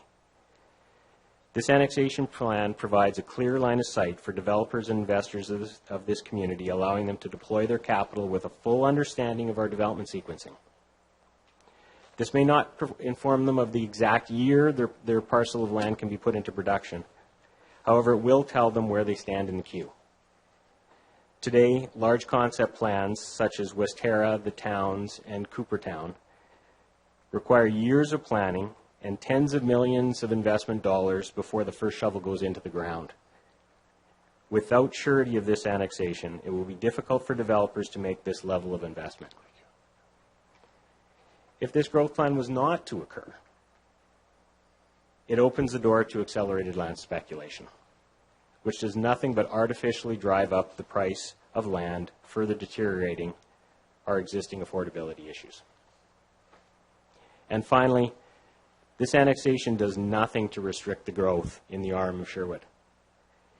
The annexation area is relatively small radius around the city and leaves the RM with tens of thousands of acres of unencumbered land, starting in most areas within a couple of miles of the existing city limit. A push by the RM to develop within this annexation area or the adjacent urban-rural fringe is very simply a move to attempt to capitalize on Regina's infrastructure without paying for it. We cannot allow this to happen.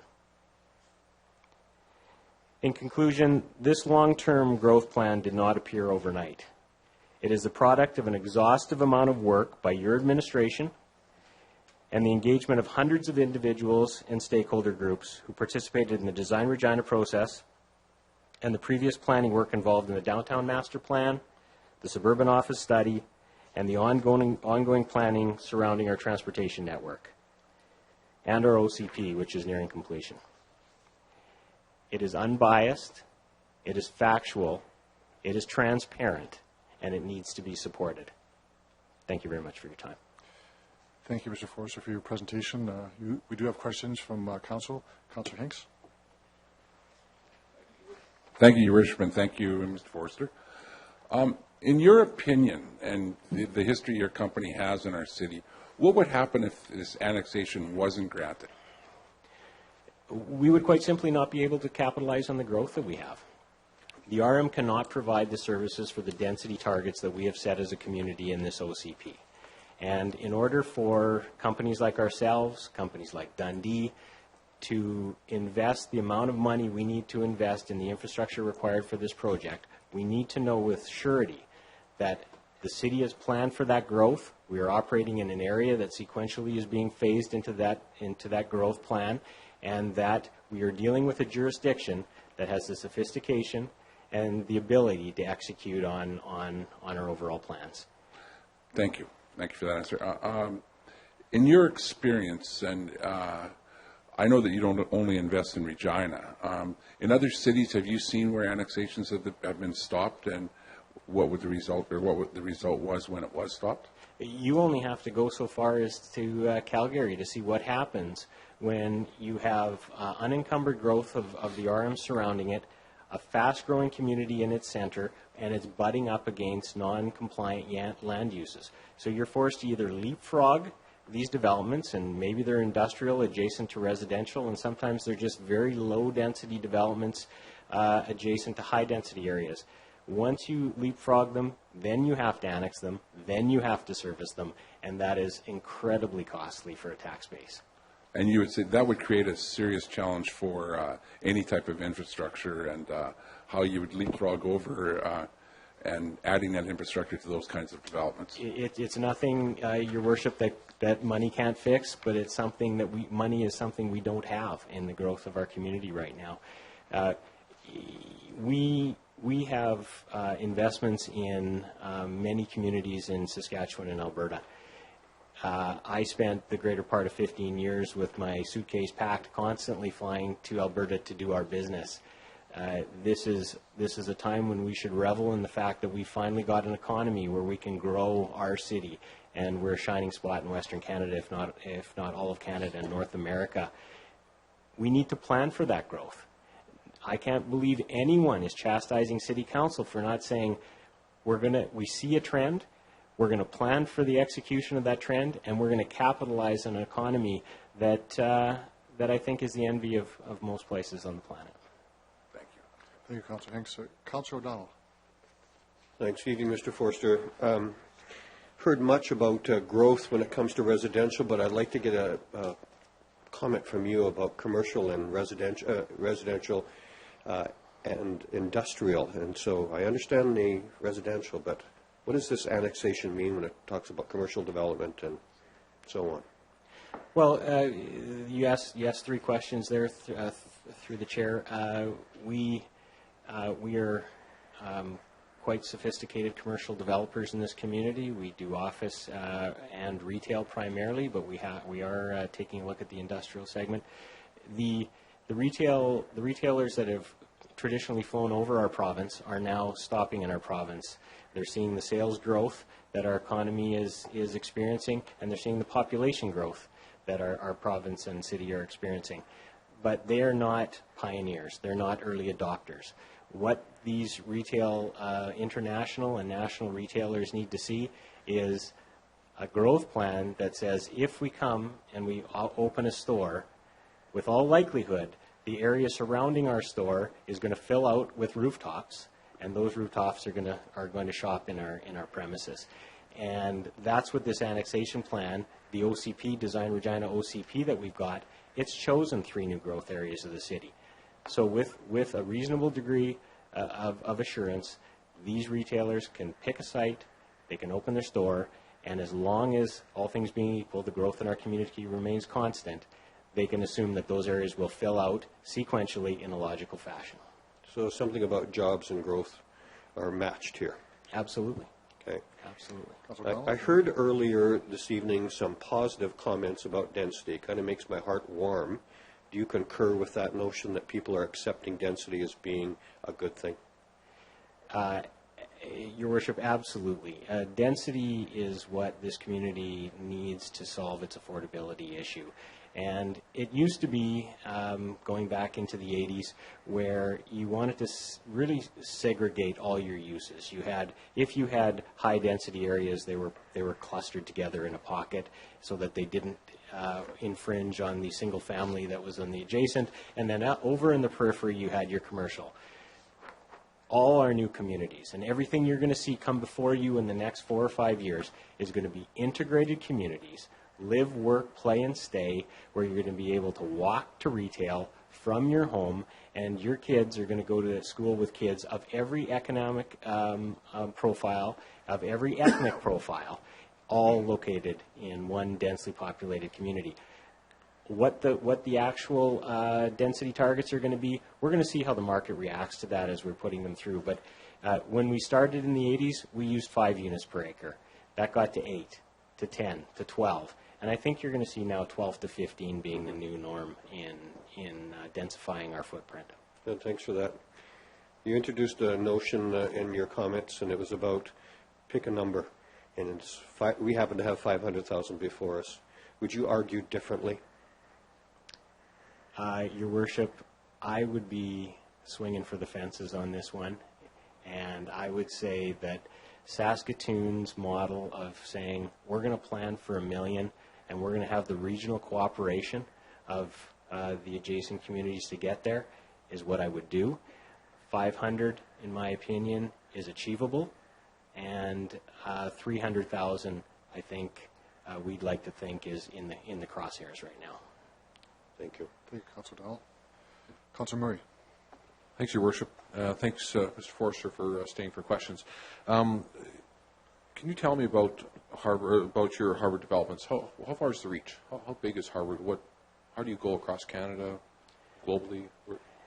We've got, Your Worship, we have approximately 50 joint ventures in Western Canada of a residential nature totaling over 25,000 acres of residential land, and we currently have 6 million square feet of commercial space under ownership and management. And that's primarily in Alberta and Saskatchewan.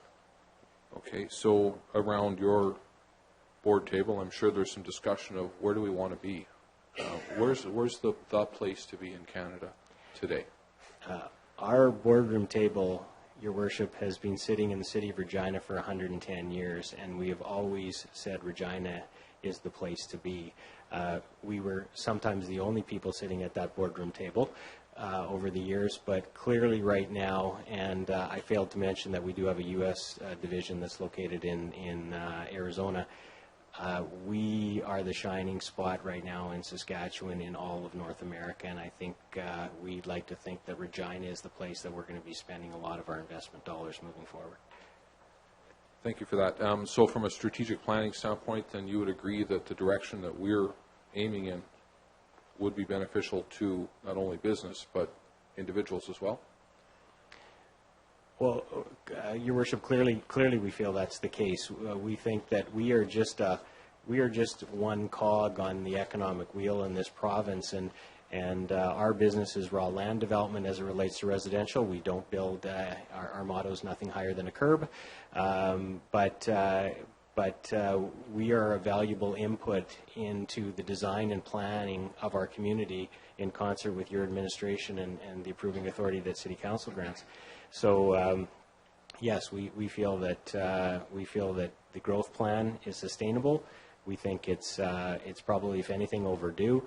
But the 4 to 5 years that we spent planning this Design Regina process and being incredibly transparent, we participated in that process right from the beginning, has led us to this stage that we're at right now.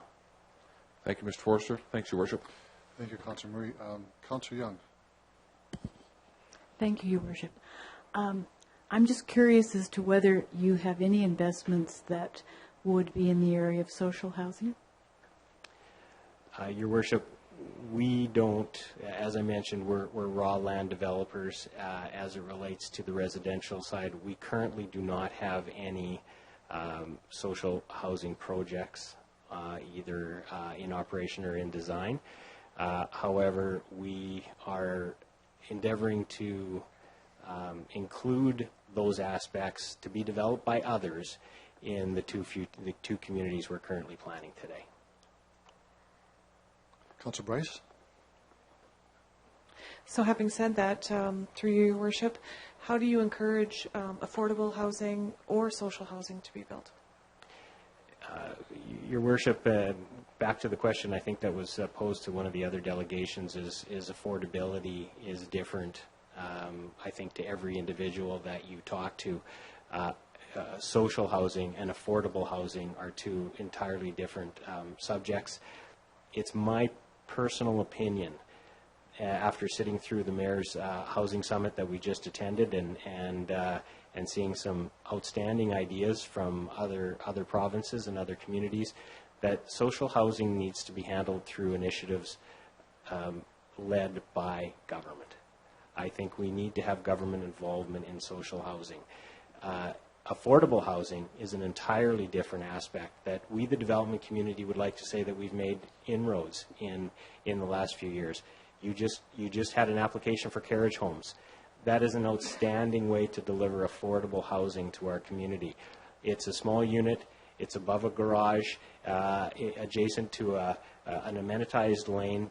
It hits the SEPTED requirements that Councillor Murray was talking about, and it allows, whether it be a university student, a single mom, or even that homeowner, to go through their life in that home and then relocate when they're a senior and maybe they're a snowbird, live in that garage, winter in Phoenix, and rent their home out to someone else. I think it provides a wide array, and so it's about small units, it's about carriage homes. It can be dealt with zero lot product that they're doing, or zero lot line product in other communities.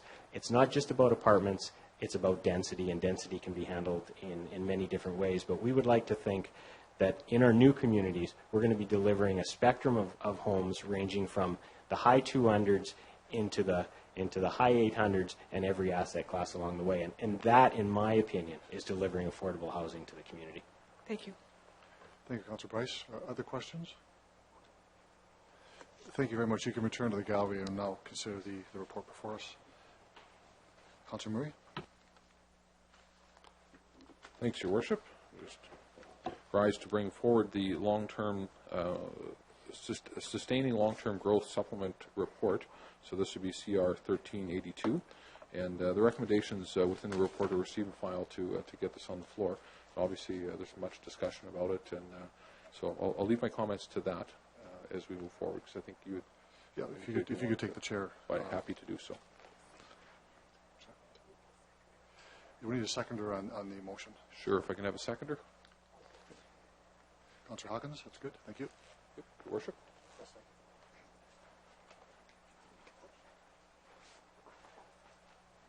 Your Worship. Thank you, Councillor Murray.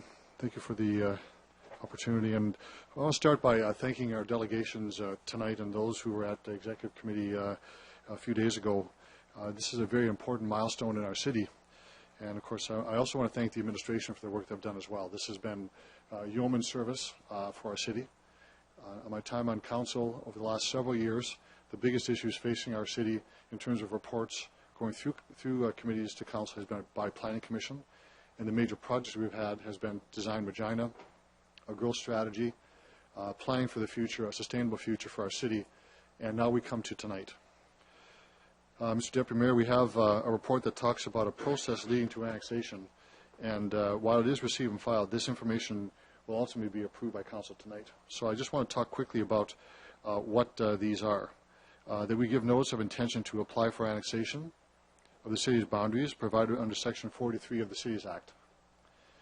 That the city manager be delegated authority to finalize a boundaries alteration map and description of the boundaries proposed to be altered following public consultation process to be conducted by the city. That the administration be instructed to review and propose tax rate phasing and tax loss compensation options to the annexed land.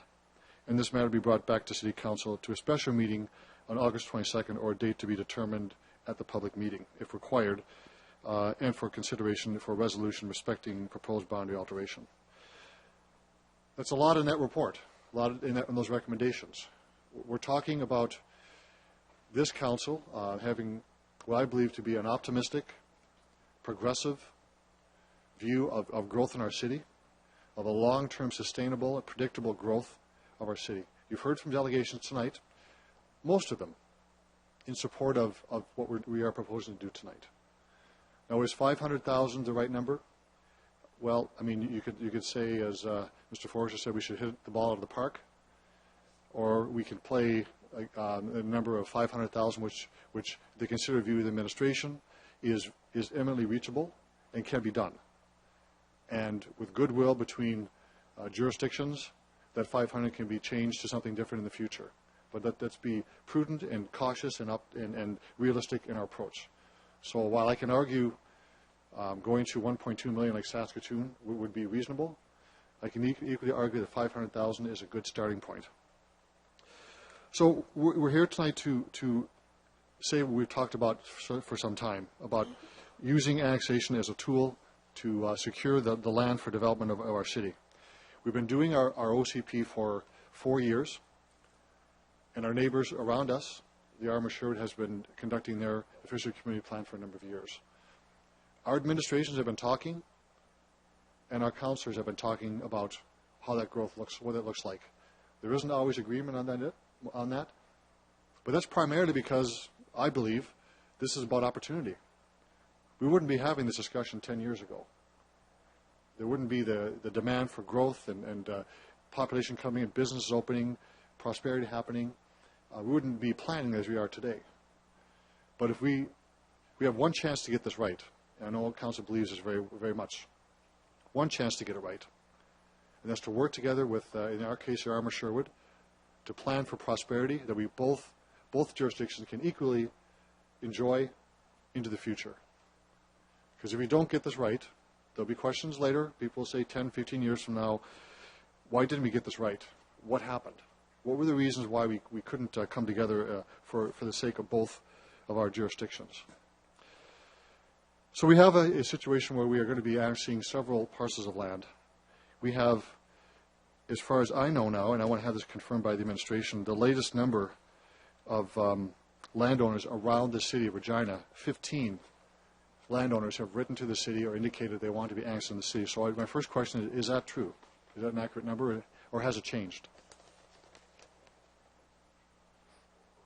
Mr. Deputy Mayor, I think Ms. Howerluck might have the most up-to-date information on that. Ms. Howerluck, some statistics for us? Through you, Mr. Chairman.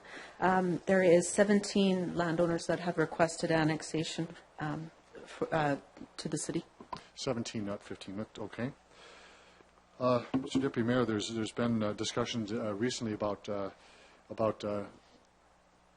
our growth strategy, and it's been known within the community. And I wanted to make it clear, state emphatically, that the discussions of our growth strategy and annexation have been discussed and known for quite some time, both through the OCP process, our official community plan process, as well as our discussions with our regional neighbors. And not just the Arm Sherwood. This has been discussed with other groups in terms of the White Butte Planning Committee. They're aware of this, the Moose Jaw Regina Corridor. But specifically, I have a couple of dates I wanted to confirm with the administration that we were discussing with Sherwood in detail, our growth strategy and annexation on April 25th, May 6th, and May 22nd, just to confirm that those meetings took place and what was the nature of the discussion at those meetings, Mr. Deputy Mayor. Ms. Harlock? Or, sorry, Mr. Carlson? Mr. Deputy Mayor, those are the correct dates. At two of them, April 25th and May 22nd, they were OCP stakeholder sessions in which RM, councillor, and administration were in attendance. And at those meetings, the discussion around the 500,000 growth area was discussed and presented in a presentation and discussed at a table workshop. And on May 16th, the city administration, Ms. Howerluck, and I met with the administrator from the RM of Sherwood and their consultant, Dillon Consulting, to discuss mutual opportunities for growth. And at that meeting, we discussed both the 500,000 population that we were seeking and using annexation as a tool to undertake that. Thank you for that. I'm looking at the current official community plan from the Arm Sherwood. And this is actually the first reading document, and I've received this from the administration. So I have a question to the administration. I'm looking at a map in the appendix. It's map 6.1, growth scenario for the city. It does, in fact, contain the lands that are being looked at for a 500,000 growth scenario by way of annexation.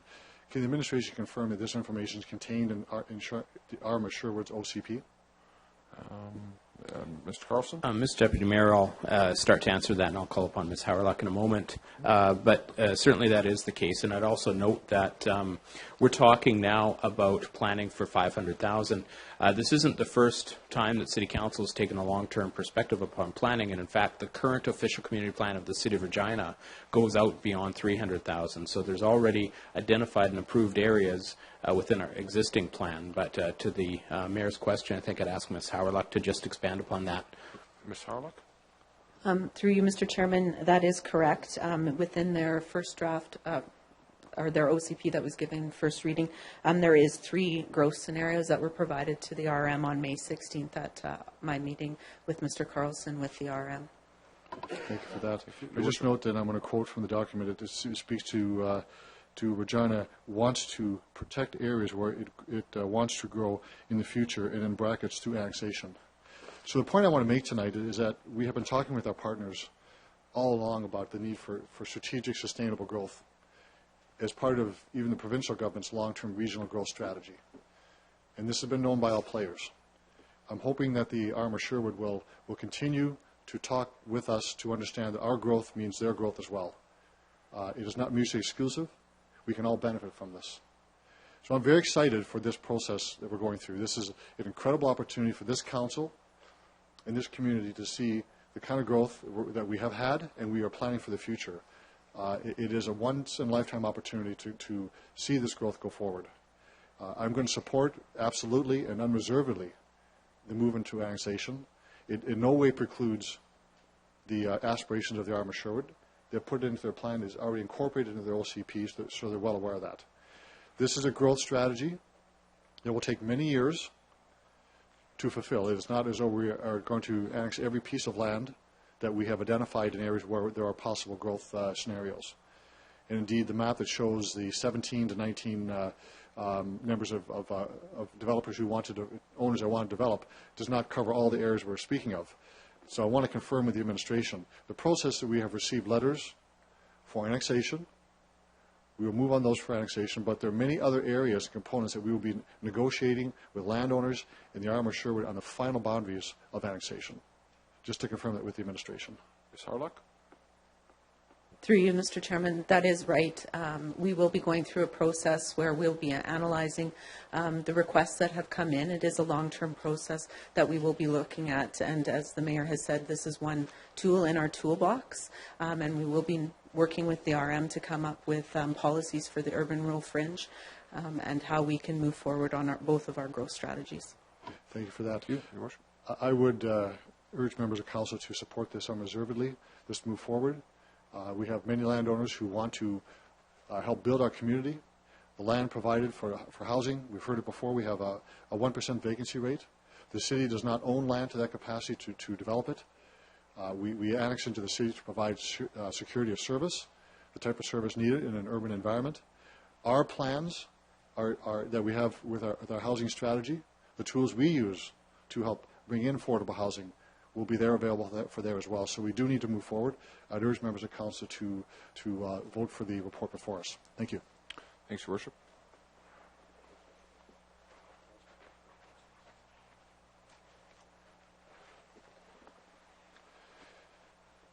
Councillor Hinks. Thank you, Your Worship. I truly believe that this annexation is vital to the growth of our city, and all we have to do is listen to Mr. Forster's words and answers about what happened in the province west of us.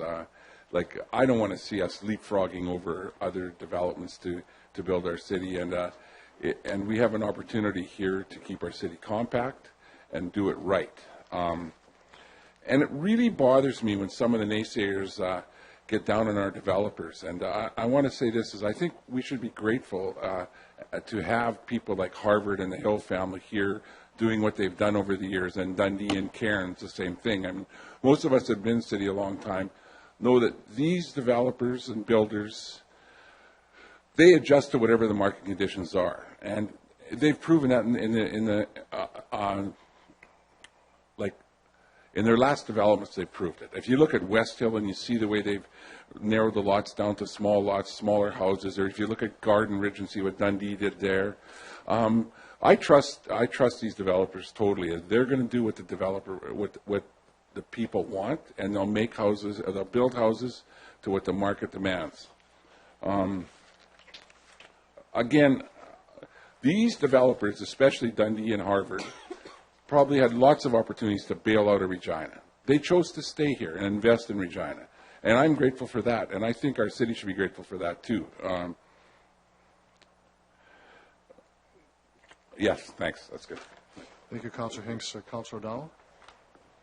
Thanks, Your Worship. I want to deal with some terminology, if I could first. One of the delegations gave some explanation. I'd like to go back to that foundation piece. So let's talk about what annexation means. So if we were to annex a piece of property from, I'll call it Farmer Smith, who lives in an adjacent RM, what does that mean to him, and what does that mean to us as a city?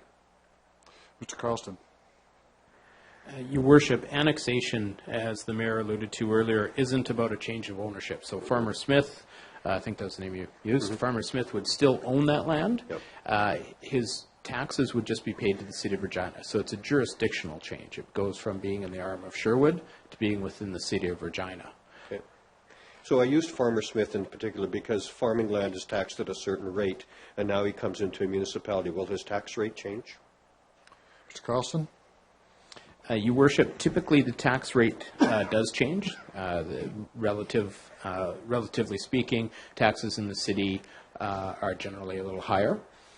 So what has been done in the past and what's alluded to here is looking at certain tax mitigation policies that City Council could consider in terms of keeping taxes comparable to what they might have experienced until there's greater development potential on the land. Thank you. So there's also a change of jurisdiction from an RM to a municipality. What does it mean to the RM when somebody else, in this case us, annexes the land? What does it mean to them specifically financially?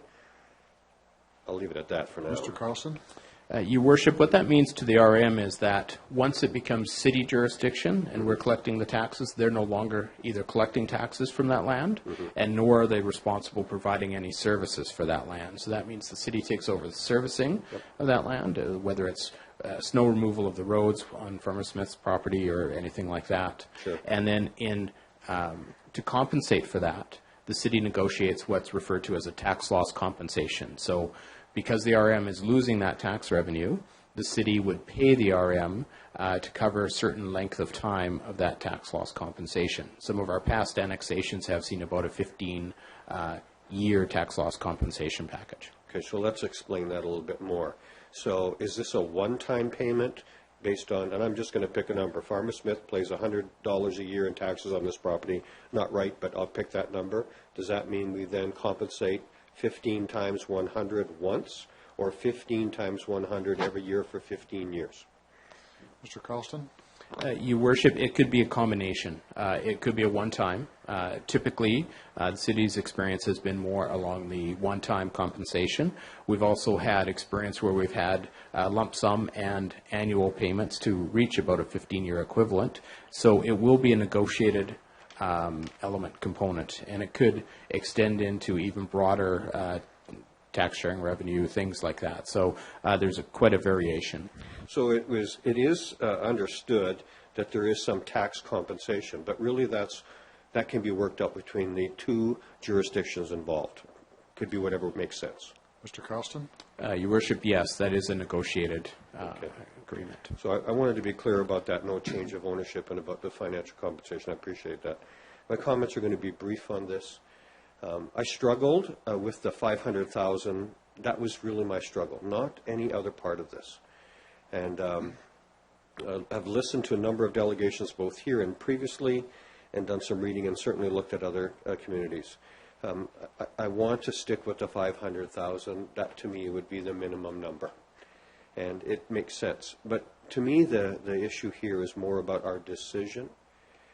You know, I think that we've all, at least it's my estimation, taken what we do here, no matter what comes before us, rather seriously. And I think, though, if I was to be perfectly blunt, a lot of the decisions that we make here are going to be forgotten in a few years. This one will not be forgotten.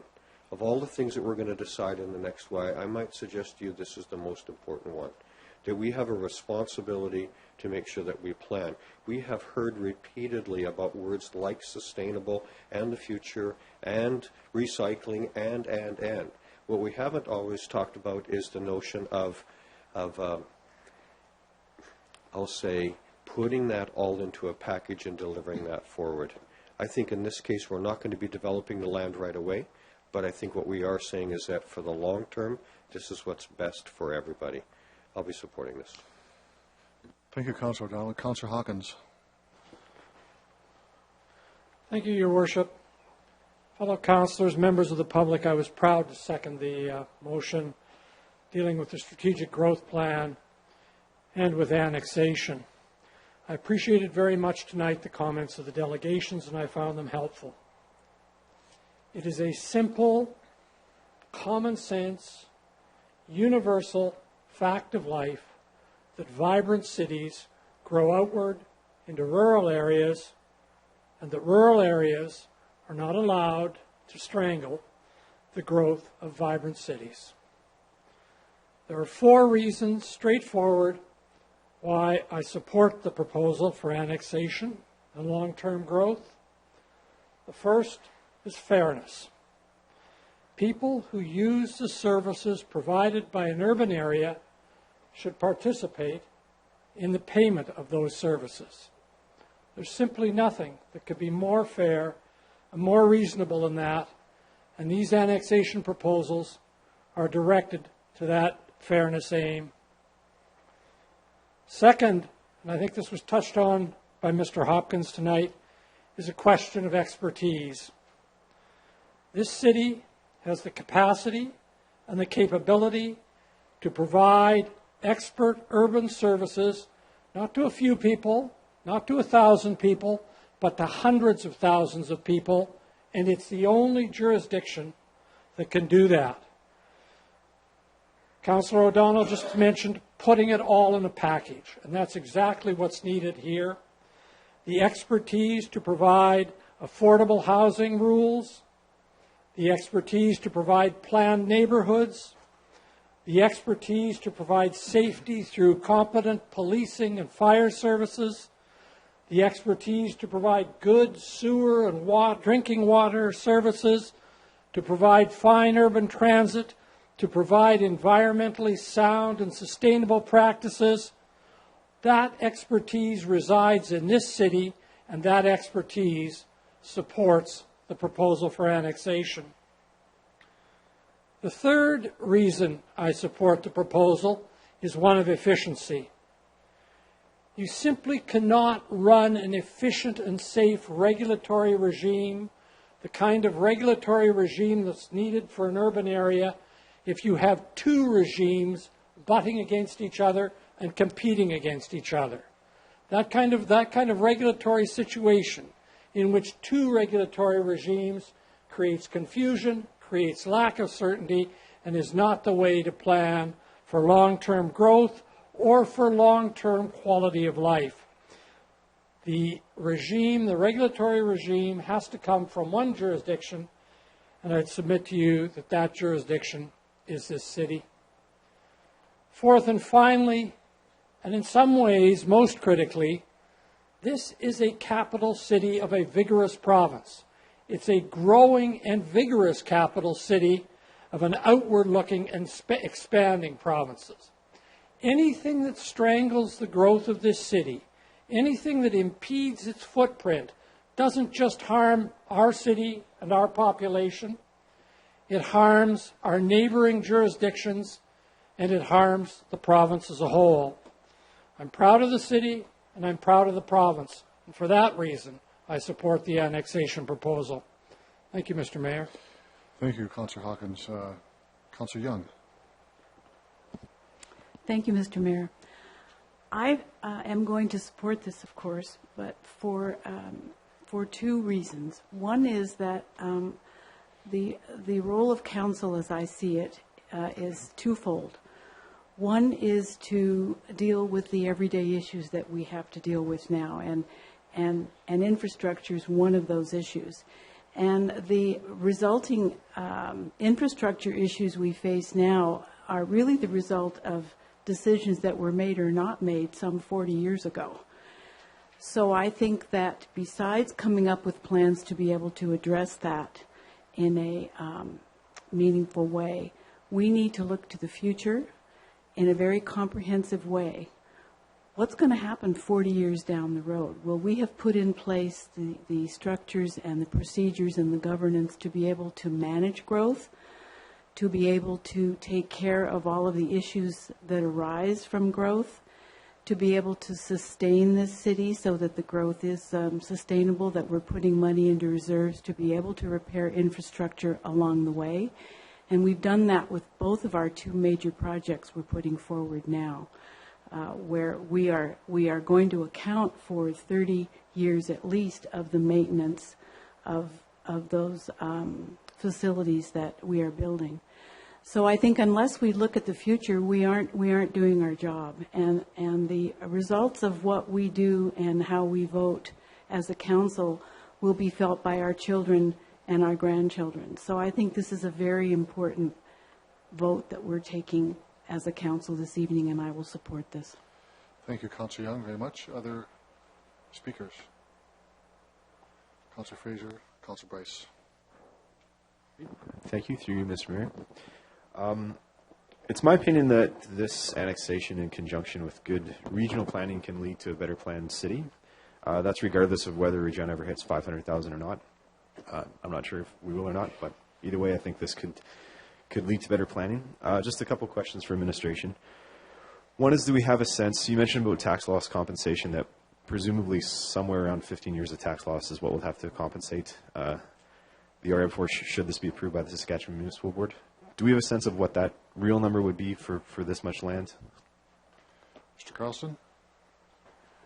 Your Worship, I might defer to Ms. Howerluck. I don't think we've done the comprehensive analysis based on the map, but I might ask Ms. Howerluck for just some general background on that. Ms. Howerluck?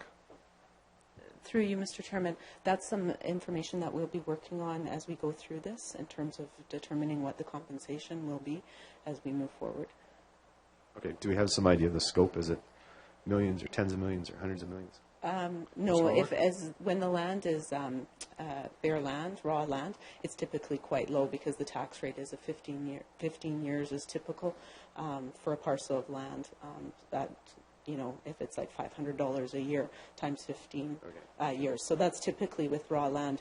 When it's developed land, that's where it becomes more costly to the city. That's why raw land is more preferable. Okay, and just second question, of course, this is a decision that in the end has to be okay by the Saskatchewan Municipal Board. I'm just wondering if you could explain that. Someone from administration could explain that process. Not necessarily through the Municipal Board if the municipalities agree, but Mr. Carlson will give that information, or Ms. Howerluck. Ms. Howerluck. Through you, Mr. Worship. The process is we will go through our annexation analysis and we'll bring it to council for a resolution in August. And then what will happen is the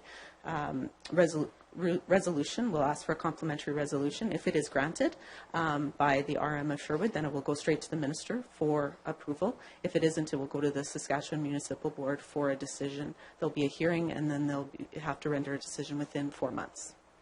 Okay, thanks. Thank you, Councillor Fraser. Councillor Bryce? Thank you. I'll start off by saying I assumed Farmer Smith was female, but both of you assumed he was male, so what the heck? So I just wanted to say that it's part of our job, a big part of our job for planning the future of this city. So good planning helps avoid issues in the future, such as roadways that aren't designed properly, neighborhoods that aren't designed properly, water and wastewater issues, policing and fire protection, planning for all of those. So I think unless we do our job properly, we're going to have issues like these in the future.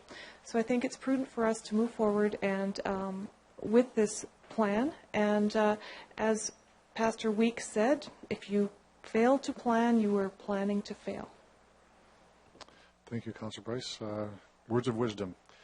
Other comments on the report to close debate? No one else wants to speak? Councillor Murray. Thanks, Your Worship. Just before I close debate, I had one question. It seems to me I remember somebody saying that they had City of Regina water outside the City of Regina. So how far do we send our treated treated water, like our drinking water? Just out of curiosity, if we have that information. Mr. Wanzura? Your Worship, we have a number of extra-municipal service agreements. We have some, we sell, well, at the Buffalo Pound plant, the plant sells to Sask Water. We also sell to Sask Water to feed the village of Grand Coulee, I believe, and as well perhaps Pence. Escapes me. We have water cooperatives running south of the city through perhaps Regina Regina Motor Products going south. As well, we have water cooperatives going east of the city down Highway number 1. There might be a few others in there, but those are the ones that come immediately to mind.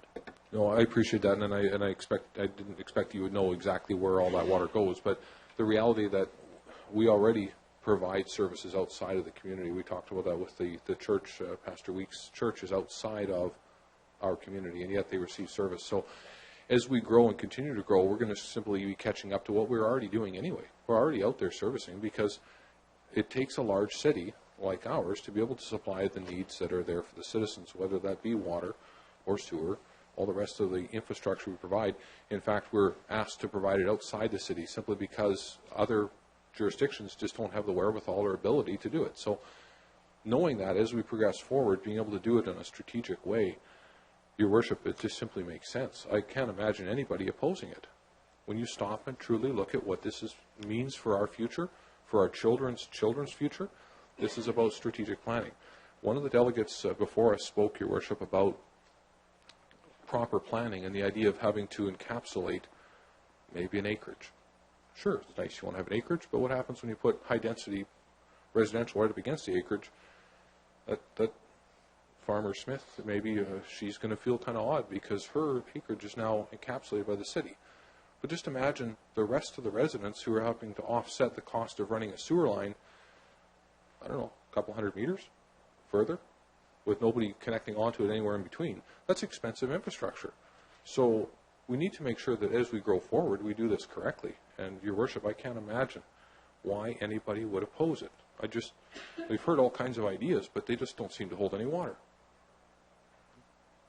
Your Worship, I'm happy to support. Thank you, Councillor Murray. You have closed debate on this report. This is the Sustaining Long-Term Growth Supplementary Report on Annexation for $500,000. I'm going to call the question on the report. All those in favor? Opposed? That's carried unanimously. Councillor Murray. Thank you, Worship. I move seconded by Councillor Fraser that bylaw 2013-43. I'm sorry, wait a minute. You're way ahead. I'm way ahead of things. Yeah, we're going to be dealing with report. Sorry, I was ready to move the motion, get things going. Yeah. Look at all these people waiting for us to get going. All right, so this time I'm actually going to move the Sustaining Long-Term Growth 1383. Correct. Now, we have a procedural issue. If I might ask the clerk to explain what's happening, because we consider the supplementary report, correct, which is not considered an executive committee.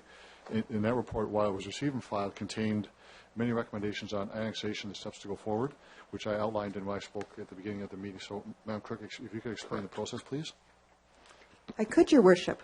Following the Executive Committee meeting on May the 29th, there was some discussion as to whether or not it would be necessary to prepare a very similar report to what is before Council now on the long-term sustainability that would in fact outline the wording that was necessary in order to begin the annexation process. And it was determined that we could do that with this report. There was two ways of doing that. It could have just been an amendment to the existing report that just brought forward those additional recommendations, or it could be by way of having a supplemental report prepared that actually provided some of the additional information on what the process was. And the determination was made was that we would do the supplemental report with a receive and file recommendation so that Council could have the information that was contained in that report, have the opportunity to discuss that. The actual recommendations 2 through 5 that were listed in that report should actually be considered with the report that is now on the floor, which was the endorsement of the 500,000 growth area. So, Councillor Murray, if you could assume that the recommendation on Report 83 is recommendation number 1 and transfer 2 to 5 from the previous report into this report, we will now have the report that we need to go forward. Yes, Your Worship. So basically what you've just said, so we're going to move the recommendations that came earlier in the 82, and those recommendations move forward then. And I guess what this does is it adds a little bit of clarity into the future, Your Worship, so that if somebody were to pull up the information in the future, it doesn't create confusion because it's actually right there within these two reports. It ties the two together. So I appreciate why the City Clerk has provided us with that. So then the recommendations that would be before us going into 83 would start with, let me pull it up on here, the City Council give notice of its intention to apply for the alteration of the city's boundaries. So let's sorry, good call. All right, sorry, my big thumb is my iPad. Okay, so number 1 then would be the City Council endorse the 500,000 growth area as shown in Appendix A for the basis for sustaining the long-term growth of the City of Regina. That's number 1.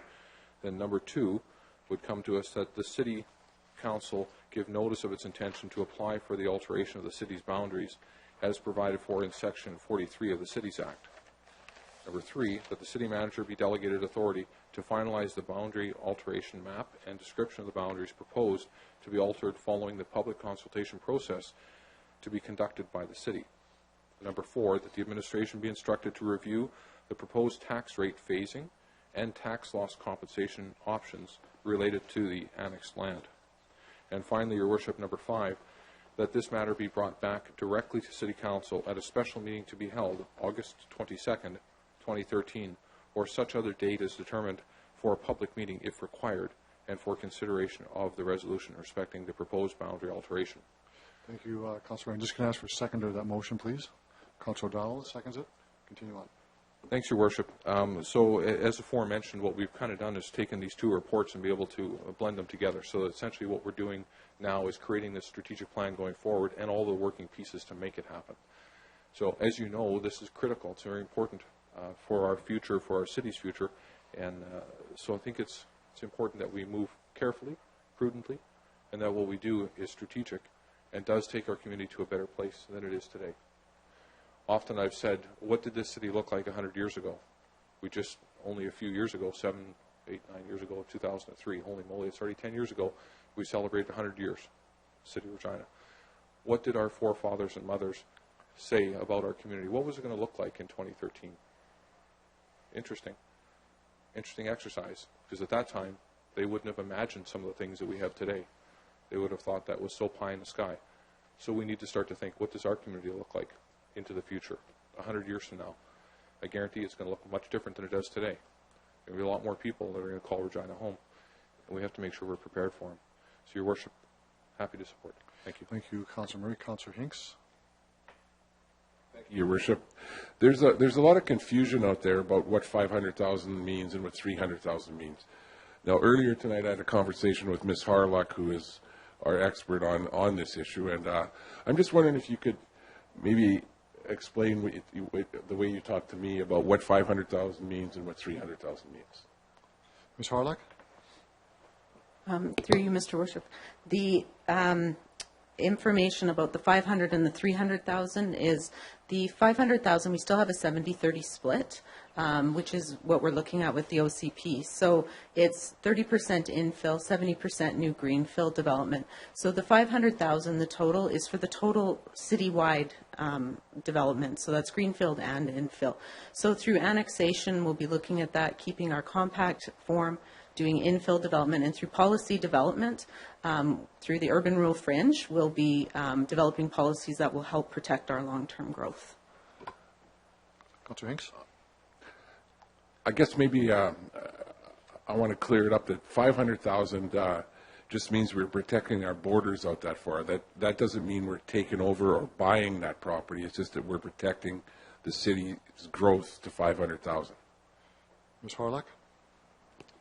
Through you, Mr. Chairman. Yes, that's correct. That's exactly what we want to do, is look at our long-term protection of those areas. Thank you, Councillor Hinks. Other speakers on this report? I'm going to call the question then. All those in favor? Opposed? Carried. Thank you very much, everyone. That was unanimous. We'll move on to delegations. D 1371. This is Florence Stratton.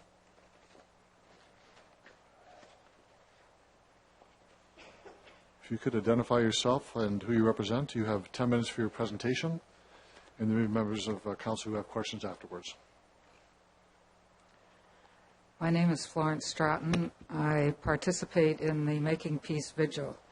I'm here tonight to comment on the Comprehensive Housing Strategy Implementation Plan, a plan that's been developed to address Regina's housing crisis.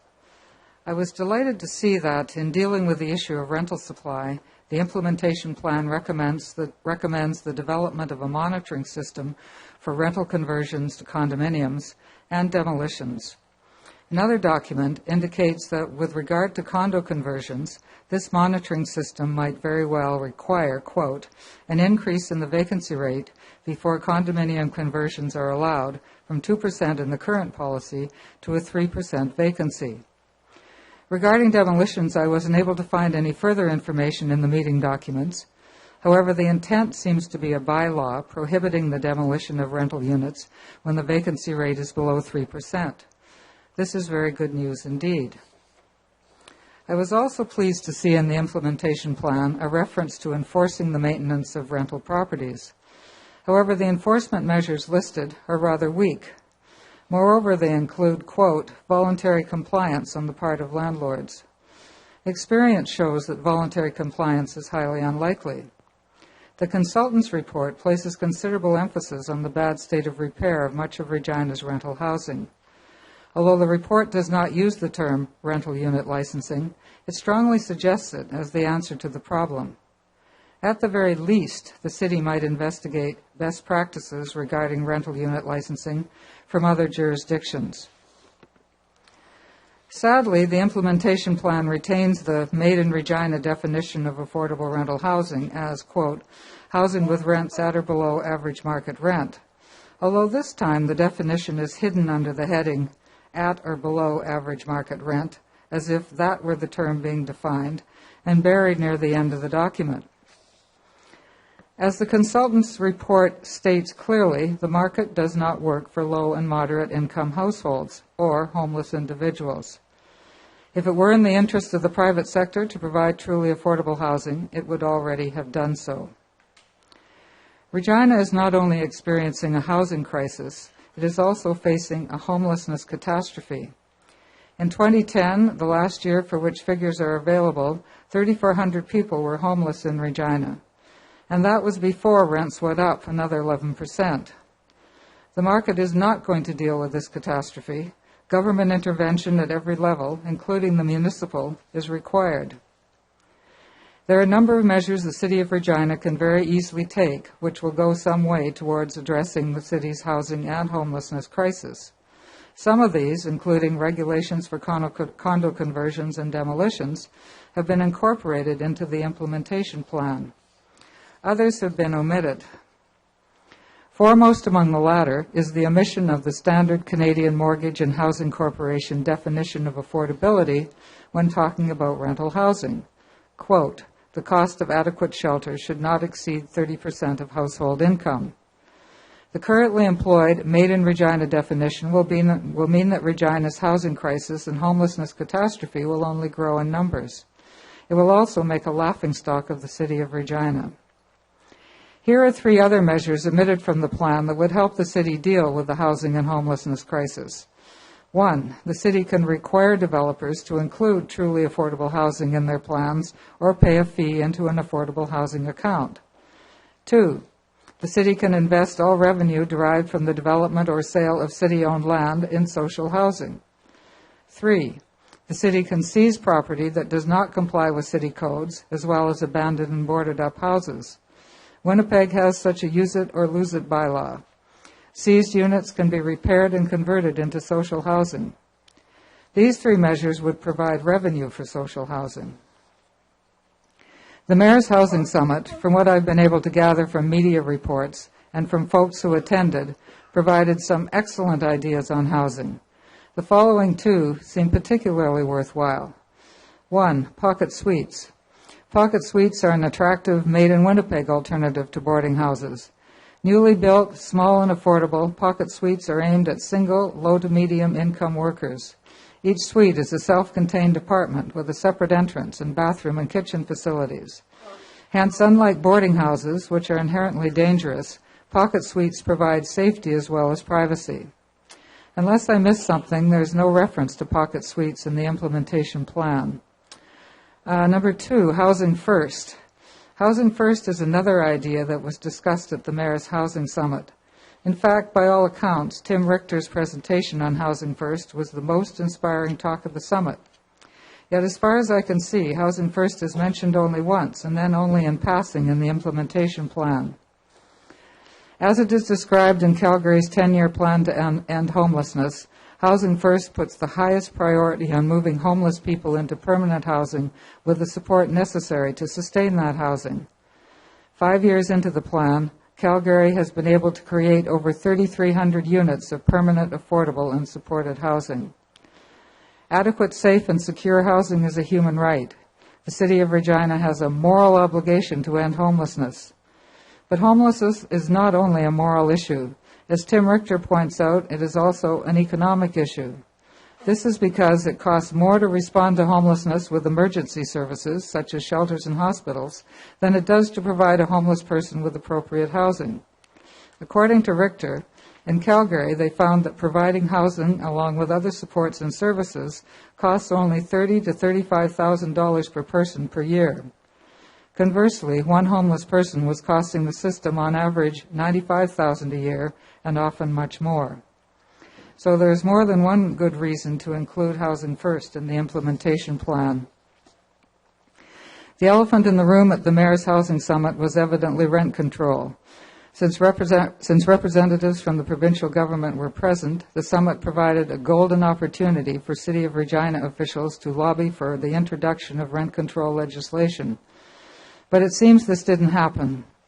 5 Canadian provinces have rent control: Ontario, Quebec, British Columbia, Manitoba, and Prince Edward Island.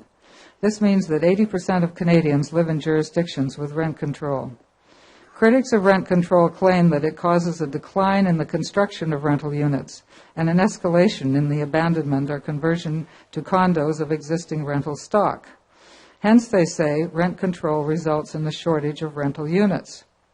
However, it is not Canadian cities where there is rent control, such as Toronto, Winnipeg, or Vancouver, that have the lowest rental vacancy rate in the country. Rather, it is Regina where there is no rent control. Might it be argued that it is a lack of rent control that has led to our city's rental availability crisis? Rent control comes under the jurisdiction of the provincial government. Housing First requires provincial funding. Last time I appeared before Council, I was asked if I had taken my concerns to the provincial government. Let me reiterate that I have done so many times. But here's a new proposal. Let's all go to the provincial government together. If city councillors joined with housing advocates and nonprofit organizations, we could make a forceful case for provincial support for a number of housing policies and projects. Perhaps as happened in Calgary and Edmonton, the business community would join us. Let's all work together to solve Regina's housing and homelessness crisis. Thank you, Ms. Stratton, for your presentation. Are there questions of the delegation? Councillor Fraser. Thank you, through Mr. Mayor. Thanks a lot for your presentation. Lots of great points.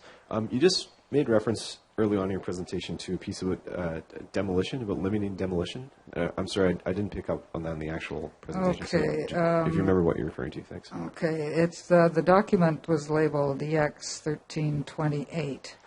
Okay, sorry, no, in the implementation plan, it recommends the development of a monitoring system for, quote, rental conversions to condominiums and demolitions. So that's in the implementation plan that there's a recommendation that demolitions and rental conversions be monitored. On page 2, is that right?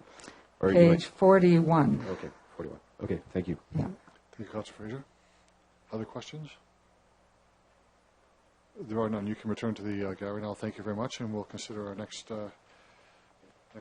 delegation. Okay. I hope I get this correct, and if I'm wrong, I do apologize for this. Naomi Ben-Gazner. Please correct me if I'm wrong. Welcome to City Council, and you have 10 minutes for your presentation. If you can identify yourself and who you represent, and there may be questions afterwards. Thank you, Your Worship. It's Naomi Bein-Gessner, and I'm representing the Regina Public Interest Research Group at the University of Regina. We are a student-directed, student-funded social and environmental justice resource center, facilitating action and research in the public interest. As such, the issue of student housing is one of our areas of concern. Our organization has spoken with executive members of the University of Regina Students' Union, which has similar concerns about student housing as well. In this presentation, I would like to share with you some of the concerns that students have raised with us about affordable housing. There are over 13,000 students currently at the University of Regina alone. That does not include those enrolled in SciAst or other technical colleges. These young people make up a major demographic requiring affordable housing, and very few special mentions of students have been made up to this point, either in the Comprehensive Housing Strategy or at the Mayor's Housing Summit. The first concern we have heard is that, as outlined in the Comprehensive Housing Strategy, wages have not been increasing at the same pace as housing and rental prices have. If students are working while attending school in order to pay for living expenses, they are likely working multiple jobs and their education is suffering as a result. They are also unable to put money aside in savings for a down payment for a house, meaning they will remain renters later into their lives. If the goal is to transition people from renting to home ownership, this needs to shift such that students are able to afford living expenses and their education without sacrificing the quality of either.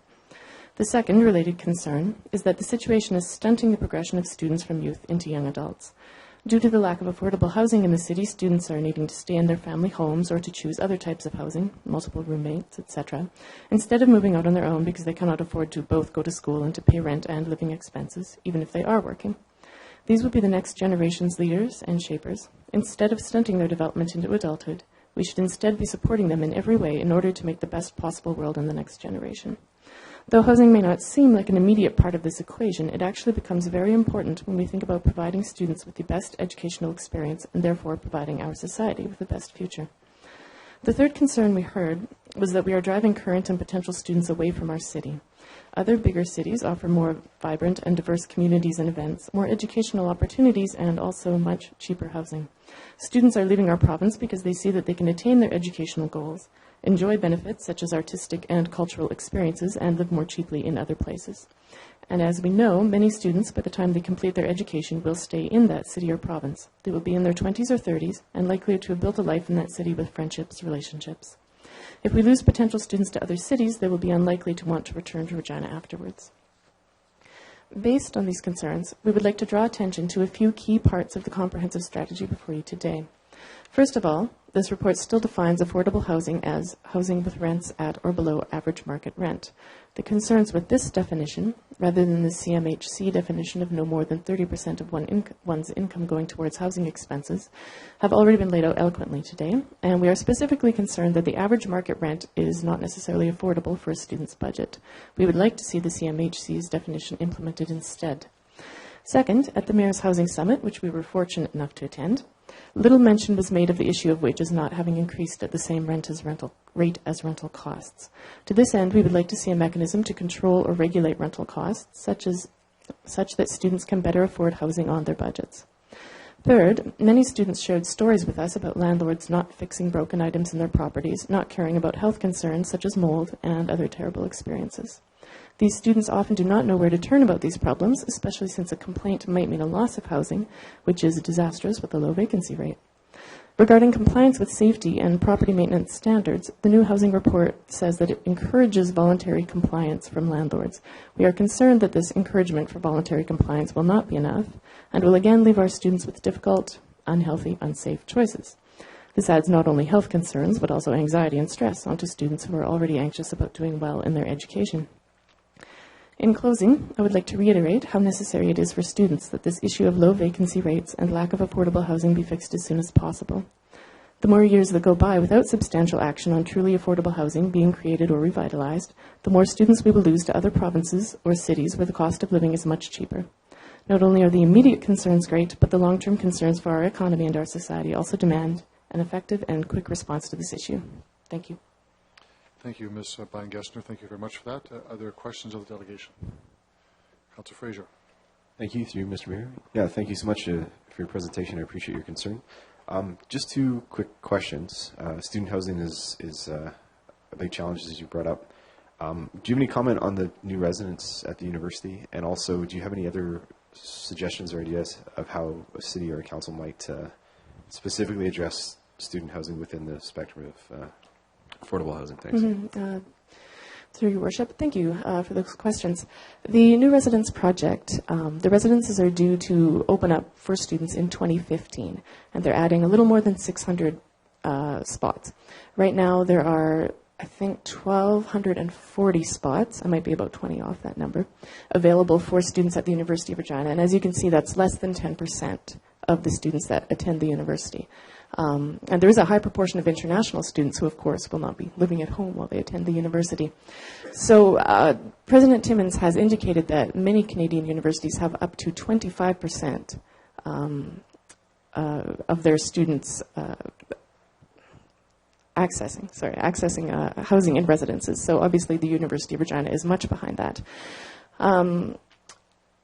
And the recent kind of downgrade of the new residence project, receiving only half the provincial funding that was hoped for, makes it clear that it's probably not going to be a solution that the university has in them to solve by themselves. As to your second question, out of the Mayor's Housing Summit, there were a couple of interesting ideas that we pounced on somewhat. And one was just briefly mentioned, and I can't remember who the representative was representing, but she mentioned Home Share, which has taken, is a program that takes place differently in St. John's, Newfoundland, and also Calgary. In St. John's, it primarily takes the form of matching up seniors with students, seniors who may have empty nest syndrome. Perhaps their children have left home, they're in a big empty house, and they want to share the space. And it's a contractual agreement. In order to take place here, the rooming house bylaw would have to be looked at and revised. In Calgary, however, they get around that, and they get around the kind of income aspect of the taxable income aspect for the senior by doing a cost share arrangement and brokering that arrangement as well. So we were personally kind of excited by that idea and have been talking with members of local community associations just to feel out, you know, what their populations would think about that. So that's one that immediately springs to mind for sure. Thank you. Thank you, Councillor Fraser. Councillor Young, please. Sorry. Thank you, Ms. Weingessner. I'm wondering if you are aware of Strategy 15 in the housing report, and it's about rooming houses, single room occupancies, and it was pulled from the council pulled it from the report to have. Are you aware of that? Yeah. Okay. Yeah, I was glad to hear that. And that's coming back next month. Would you be willing to bring some ideas to that when it goes out for public consultation?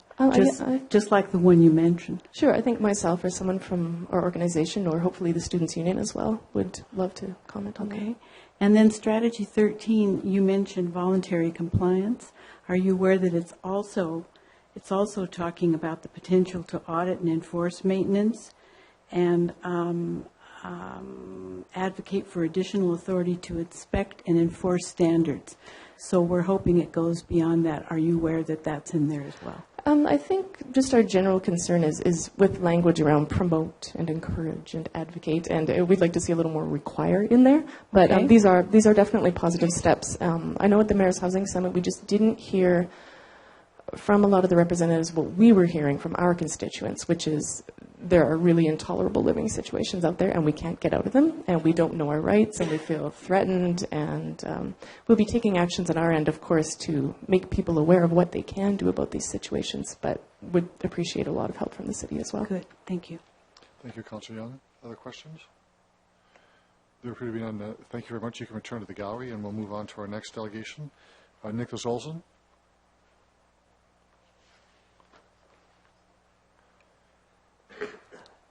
You could identify yourself, who you represent. You have 10 minutes for your presentation, and there may be questions from members of council after. Thank you, Mr. Mayor. My name is Nicholas Olson. I'm representing Carmichael Outreach. It is evident that housing is a priority for City Council. The Mayor's Housing Summit was the necessary first step in presenting new ideas to include in conversations between government and private and nonprofit sectors. Now the conversations begin. The City of Regina has come up with plans to improve the rental market housing issue in Regina. Positive steps such as capital incentives which focus on larger projects with a minimum unit number for eligibility for private developers with no minimum for nonprofits have been considered. The lack of rental market housing is an evident problem in our city. However, the City of Regina does not adequately address rental housing, in that truly affordable rental housing is not given priority. Properly addressing homelessness on a municipal level would include taking the aforementioned plan of capital incentives on larger projects one step further and requiring developers to include affordable rental housing in medium and large projects as well, as has been done in Montreal. This is a municipal initiative that ensures an adequate percentage of affordable housing is produced. Instead of offering incentives to developers who will build regardless in such times of prosperity, we must take advantage of these times to ensure that affordable rental housing is a part of the plan, thus ensuring that those who need the most help get it. Offering incentives to developers for truly affordable housing makes sense. However, offering incentives to developers based on the plan's current definition, that is, at or below market rates, is not an immediate cure for the lack of affordable housing in the city. The trickle-down effect, best-case scenario, would take years to properly represent what CMHC would consider affordable rental housing, as we all know, is the cost of adequate shelter not exceeding 30% of a person's income. Affordable housing is a necessary tool in the transitionary housing first model, which is briefly mentioned in the implementation plan of the comprehensive housing strategy and recommended by several presenters at the Housing Summit.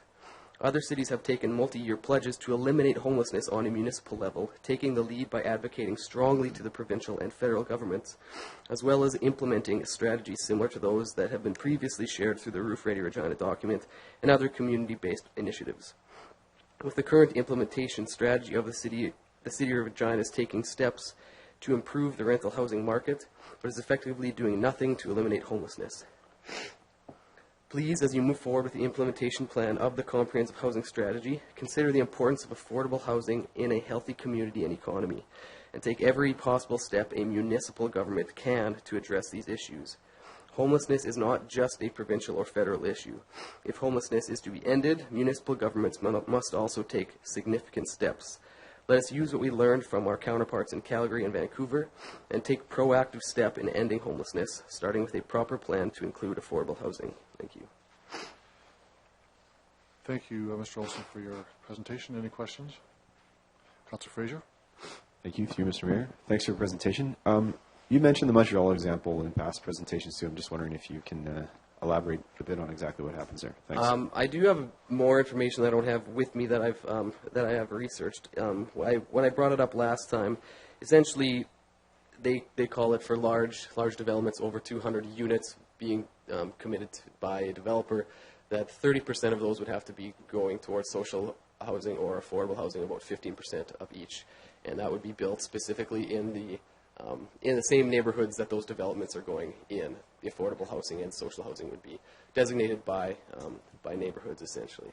And if that was not a possibility, then money, land, or buildings would be paid essentially to this inclusionary fund, which would be used by either nonprofits or other organizations to deal with that. Thank you, Councillor Fraser. Other questions? If there are none, you can return to the gallery. Mr. Olson, thank you very much.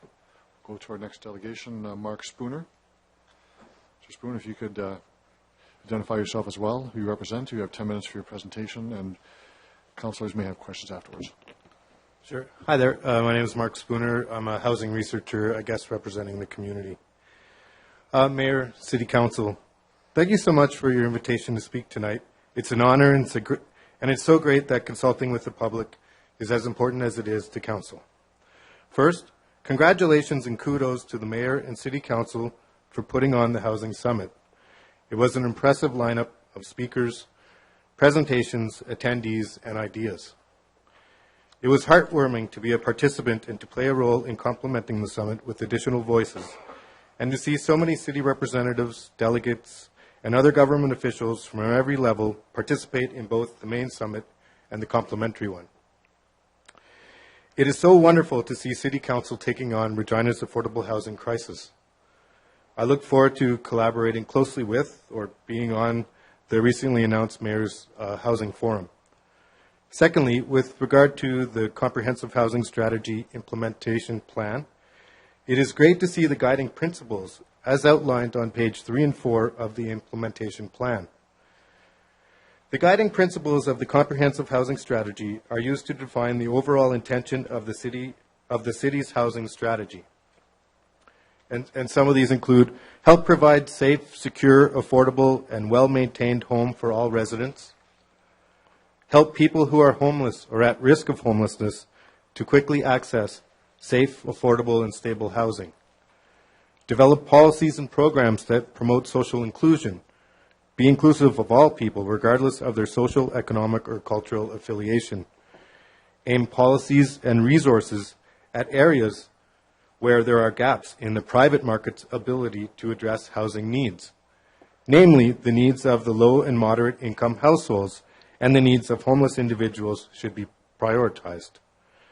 Address Regina's housing needs through shared responsibility and collaboration between 3 levels of government in partnership with private and nonprofit sectors.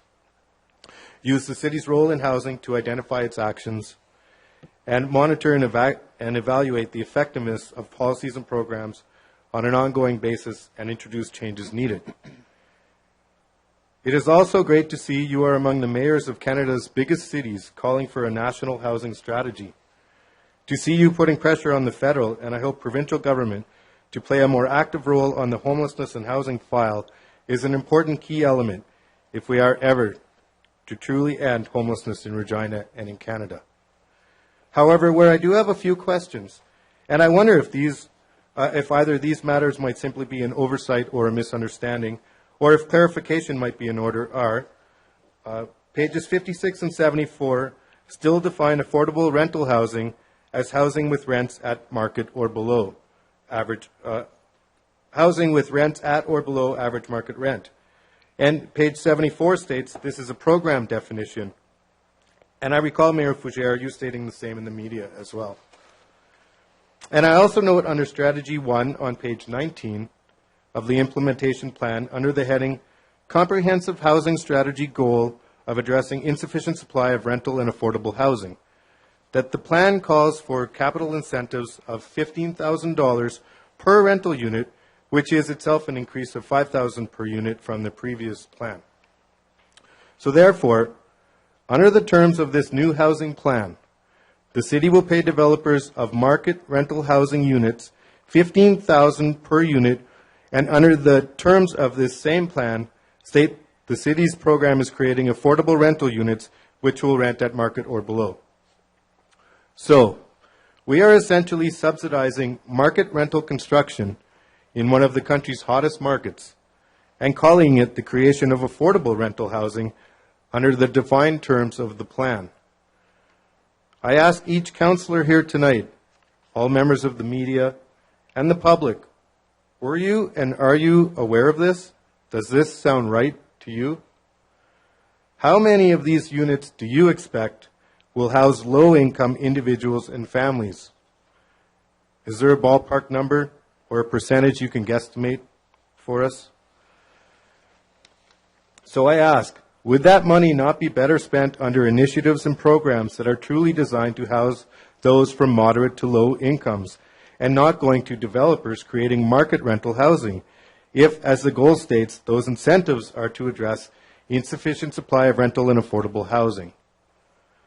Let me contrast Regina's plan with Calgary's, which the mayor has mentioned on several occasions.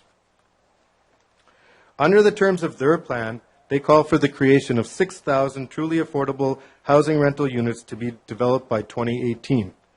4,000 rental units will be low rent, which will rent at about $500 per month. And 2,000 rental units will be very low rent, well under $500 per month for the most vulnerable populations. Couldn't we do something similar?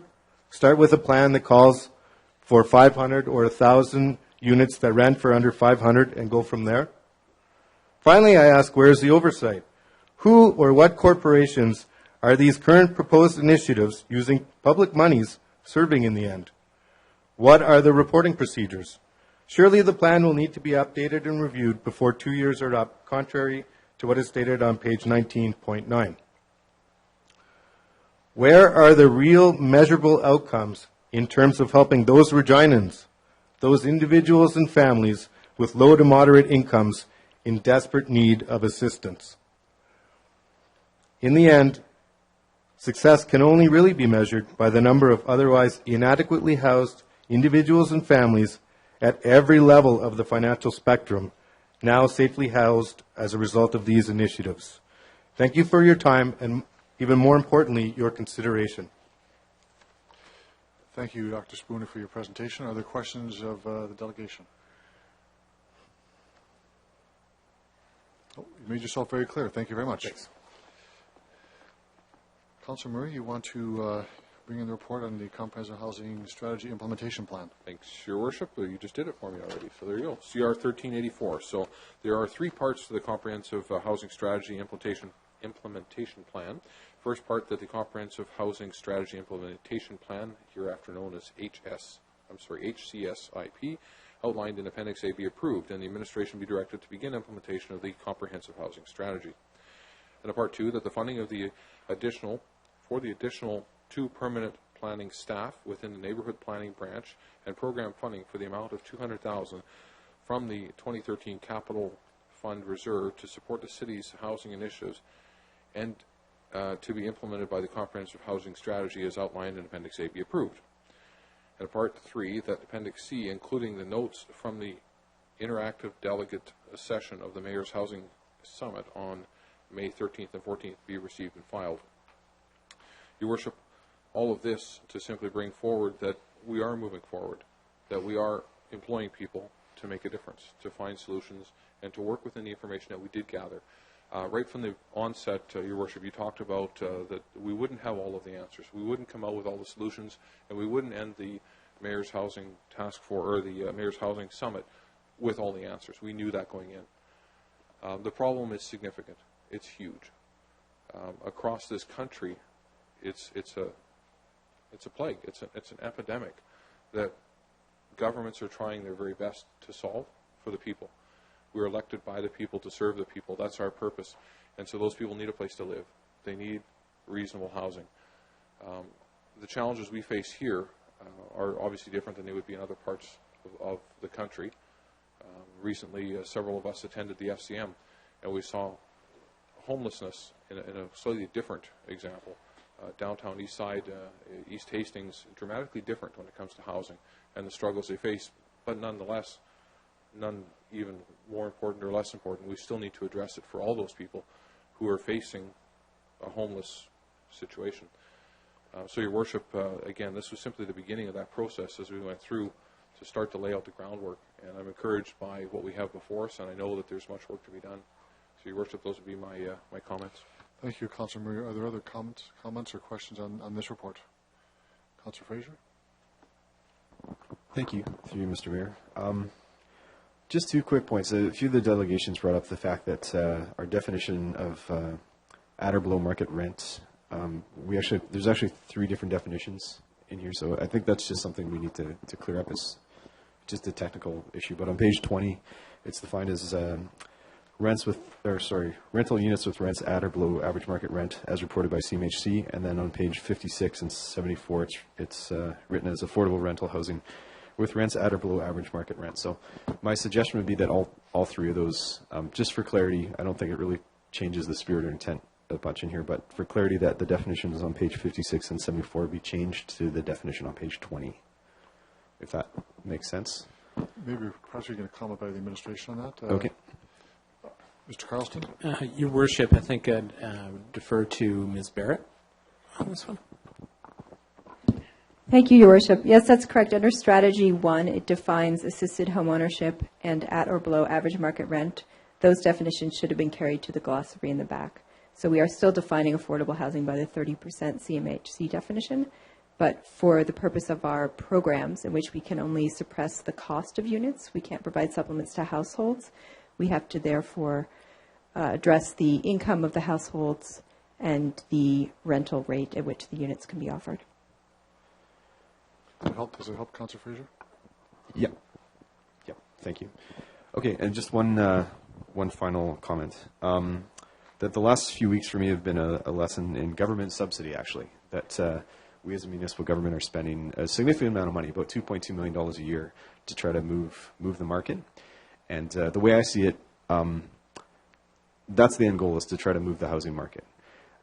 If the definition of who we fund is too loose, it means that we're not moving the market because we're just funding rentals that would be built already in the hottest market in Canada. If the definition is too tight, we're not going to fund many new units either. So, for instance, if we were to pay the full cost of new units, $2.2 million would probably only build about 10 units in Regina. If we were to pay the full cost and be very prescriptive about who it's for and what it looked like. So we have to find some balance in between there. We also have to understand the scope of our resources as a city. Now, this is not to say that this isn't our problem. I would say that Regina's housing problem absolutely is Regina's housing problem. But right now we have $2.2 million a year to spend. Last year, Sask Housing spent $210 million. That's across the province, but that's 100 times more money they have to spend than we do. So while the problem is ours, the solution cannot just come from the city coffers. We just simply don't have the resource revenue for that. This money is actually reserve money we're spending. So it has to be a 3-way partnership. Kudos to Mayor Fougere for bringing the issue forward through the Big City Mayors Caucus at FCM about a federal plan. We eventually need a federal plan. And the province, again, has to be an important role in that too. So I guess my final thought is that it's not perfect, but I think this is a big first step. The market's good at not actually avoiding crisis, it's good at responding to crisis, and we've had a crisis now for 5 years, so we're trying to help the market respond to this crisis. And I think it's very important that, because this is tax money that we're using to try to adjust the market as best we can, that we do keep a close eye on it, and the hope would be that if we need to tweak this plan in coming months or in a year or whatever, that we do that. So we need to keep a close eye on it. So that's all for now, I think. Thanks. Thank you, Councillor Fraser. Other comments on the report? Councillor Murphy, you take the chair just for a moment, please.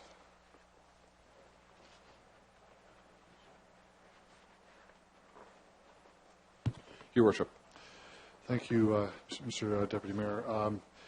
Very much in support of the implementation plan. I want to thank the administration for this, and I want to thank those in the gallery who have been on this issue with City from the very beginning of working to provide an updated, more comprehensive housing strategy and the tools to assist in housing.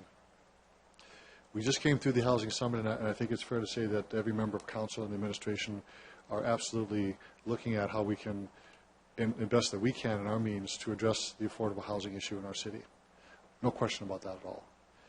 I didn't hear anybody in the audience tonight, nor have I heard anything at executive committee or previous iterations when we actually approved the policy itself, say they didn't like what we were doing. They may have had some issues related to definitions, and I'll get to that in a moment.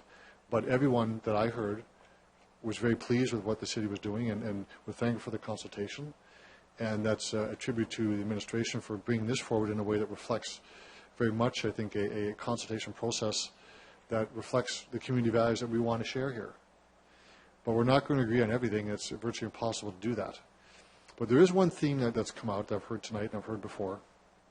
Councillor Fraser has raised this before, and legitimately so, about definitions of affordable housing, CMHCs, and this quote-unquote made in Regina one. So I'm not going to tamper with that tonight, but I'm going to ask the administration if, as part of the review of how our strategy is working, that we will look at the definition and how we target our resources by definition to see if they're working or not. Now, I'm assuming that we will be doing that. So the first question of the administration is, will the review that we will receive, back in, I believe it's every 2 years, I think, will we look at the definition either before 2 years or at 2 years to talk about whether those definitions are actually hindering or helping address the issues of affordable housing? Through you, Mr. Chair, Mr. Deputy Mayor, certainly we will be looking at that. And given the concern and questions raised around definitions, that will be occurring before the 2-year period. So we'll be looking at that. As we make modifications to our programs, in fact, we'd be looking at the application of the definitions, because some of the programs will be tied to those definitions. Thank you for that. It is a persistent question, and I think it needs to be looked at, and I appreciate that. Now, I'm going to ask this question just so that I'm clear, and if it's, hopefully I've been clear, because this is my supposition, and those in the audience will understand this perhaps in a bit different way. We have not abandoned the CMHC issue of 30%. We have not moved away from that. What we're talking about are, for example, our $15,000 per door on rental units. We cannot attach that money to the person living in that unit because we don't have that capacity. That's not how our tax system works. The province may be able to do that on an income supplement basis or some other means, but we can't do that. So ours is attached to a developer or builder who will reduce the cost of that, thus the rental rate, to make it affordable. Am I clear on that? Is that right? To the administration, Mr. Chair. Oh, I'm sorry. Ms. Barrett?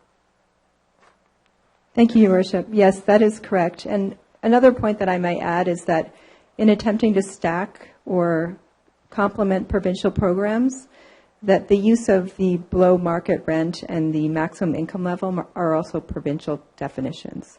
So that allows a developer to be able to access some provincial funding as well. So that's also, the definition came from that and also from best practices at looking at other cities. Thank you for that. That's helpful. And I hope that the delegation will understand the rationale for that. They may not like it. It may not be what they want to see. But I think this is just the nature of the jurisdiction we have here and the tools we have. So perhaps a meeting of minds can take place and we can look at these definitions over time. But this really is truly the most effective and targeted way that we can provide our resources. I'm going to support the implementation plan.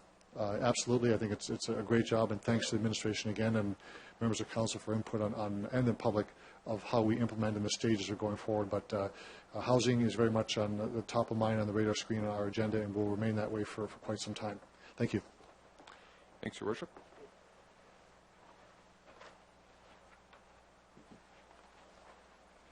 Any other speakers before I go to Councillor Murray to close debate?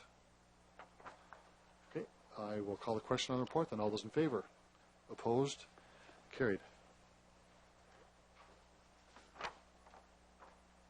Okay. So that would be Councillor Murray for that. Thanks very much. Being it was the Mayor's Housing Summit, I was looking at you thinking maybe you'd want this one, but happy to do so.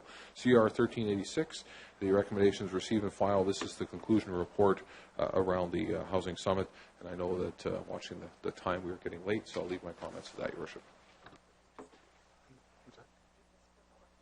Did we miss 85? Hold on. I don't think so. 85 is after. Yeah. If I might have you just take the chair briefly. Sure.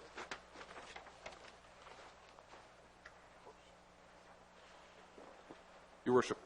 Thank you, Mr. Deputy Mayor. Very briefly, it is getting late tonight, and this report is a conclusion of the summit report, and it's been on the website. It's been given to the public. I'm not going to go through what was said here. It filters and does inform our policies. But I do want to thank many people who made that summit possible, none the least of which were the members of the public and those who presented. But our staff, I think, need recognition. And certainly, we had a committee that within the city that helped to put this together. And I think by every measure I've heard, and even by the delegations tonight, that it was a very successful and very targeted and worthwhile endeavor. So we had Councillor Bob Hawkins involved and gave a lot of leadership. Nicole Hofford, Philip Leclerc, my office was involved, Diana Horlick was involved, Jason Carlson involved, Robin Bird, Jennifer Barrett, Eve Richard, and Sheila Harmachuk, who chaired the meeting, did an excellent job. And so I want to publicly thank them for that work, because it never gets done by one person. It's a group that works together, and I want to thank them for all the hard work that they did. The report speaks for itself. This information will be used, should council so choose, to set up a housing commission as feedstock and beginning of how we can move this forward. This council is committed to not just have a talk fest at a two-day meeting, but to move those ideas forward. And we were serious about that. There is due process, unfortunately. We have to go through that. We will be looking at what was said, learned, and those issues at the summit, and we'll move those forward. So I would ask members, I know this is a receive and file, but support the report before us. Thank you.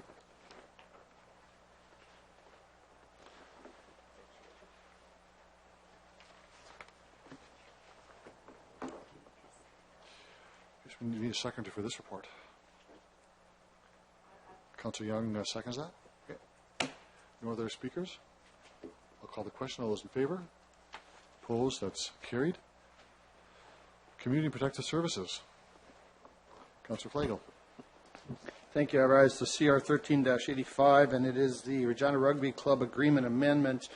Basically, what we did at Community Protective Services is we extended the lease that is currently in place for the rugby club to run and operate the facilities that they have at the present time to March 31st of 2014. This is just a notice so that everybody knows that it's here, and we just want to let the people know that we like what they're doing over there, so we're going to continue to let them use the facilities. Thank you. Thank you, Councillor Flagel. Are there any comments or questions on this report? All those in favor? Opposed? Carried. We'll go to Planning Commission. Councillor O'Donnell. Thank you, Your Worship. Before I bring this one forward, the gentleman who is the proponent, regardless of the vote here, is in the audience, and I would ask that one of our staff make sure that he understands English is not his first language. I want to make sure he understands what has happened or will happen. If that could be. Are we okay with that? Okay. So the number is CR 13-87. This is an application for discretionary use, proposed house form commercial restaurant. The address is 2416 14th Avenue. This is a house form, which, in other words, it's a restaurant within an existing house. Parking, because of the nature of this application, is not, doesn't have to go beyond one. This is the second reiteration of the application. The first one really was not accepted because it had more seating and so on. I thought there was an interesting comment made by the fellow who is the proponent. He sees an awful lot of people in his neighborhood who are older and who need food, and so therefore he and his wife would like to cook and feed some of the neighbors. So we would like you to support this, please. Very interesting. Any questions or comments on this report? Sounds like a great idea. I'm going to call the question. All those in favor? Opposed? Carried? Councillor O'Donnell? Thanks again, Your Worship. CR 1388, park naming, Lake Ridge, MR1 and MR3. There are two parks, one located at 5599 Devon Place and one at 5201 Watson Way. The recommendation is that one be named Blues Park and one be named Cater Park. You will note that it is Ed Blues, who I hope that many of you will recall from the food bank, a wonderful man, and Darlene Cater, who I only hear nothing but very good things. They would like named parks named after these very community-minded people. We would seek concurrence, please. Thank you, Councillor O'Donnell. Any comments on this one? I'll call the question. All those in favor? Opposed? Carried? Councillor O'Donnell. I'll do another one here on 1389, Civic Naming Committee Annual Report. This is a receive and file. You will see that there is a whole pile of information here about names that are now on the list for streets and parks and other notions. I think speaks very well with the bios that are in there, and so we would also seek concurrence. But within this report, I need to make one change, one adjustment, one correction. I don't know what the right word is here. And this refers to the former Councillor Fred Clipsham. His name does appear in here. And it just indicated that he was with the Saskatchewan Watershed Authority when actually he was Council's representative on the Wascana Watershed Advisory Committee. So I would ask the clerk to make that change, and then if we could adopt the report. Mr. Mayor, I'll go ahead and second that change. Okay. So if I could. Okay, on that amendment, I'm going to call the question. All those in favor? Opposed? And the rest, I think, is self-explanatory. We certainly enjoyed reading this, so please support. Comments or questions on this report? Councillor Flagel. You're fast. All those in favor? Opposed? Carried. It is, yes.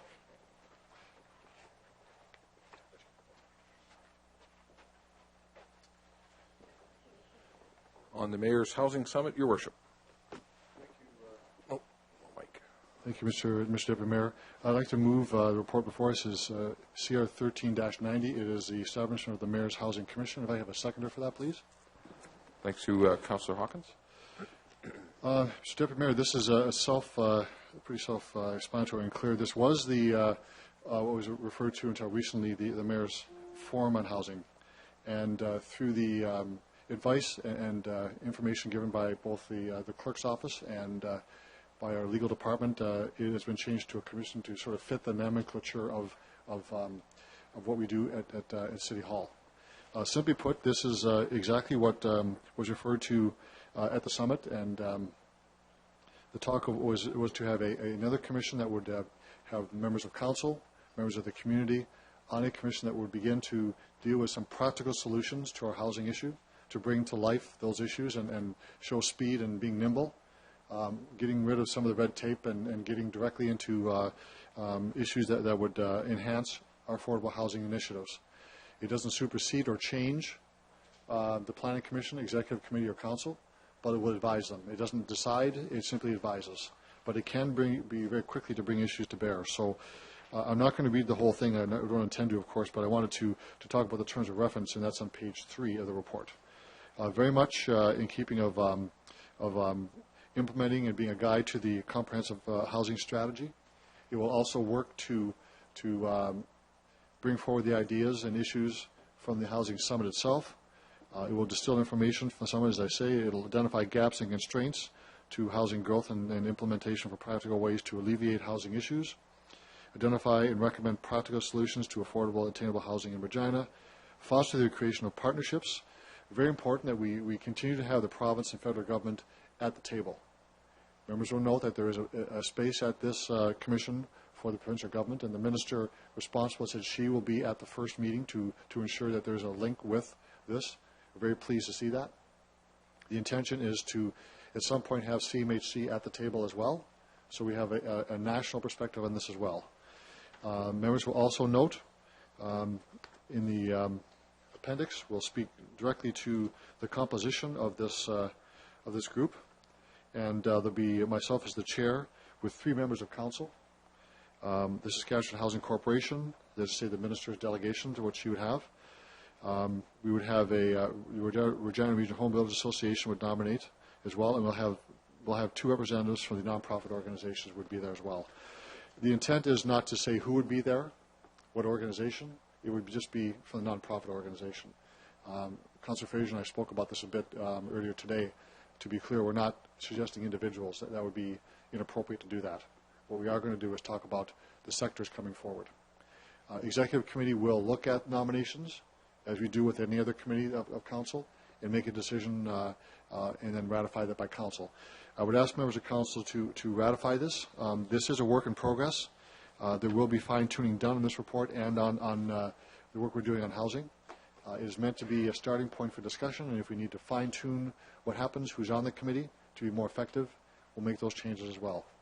So it is a way to, again, continue to keep housing front and center on our agenda, and ask members of council to please ratify this. Thank you. Thanks, Your Worship.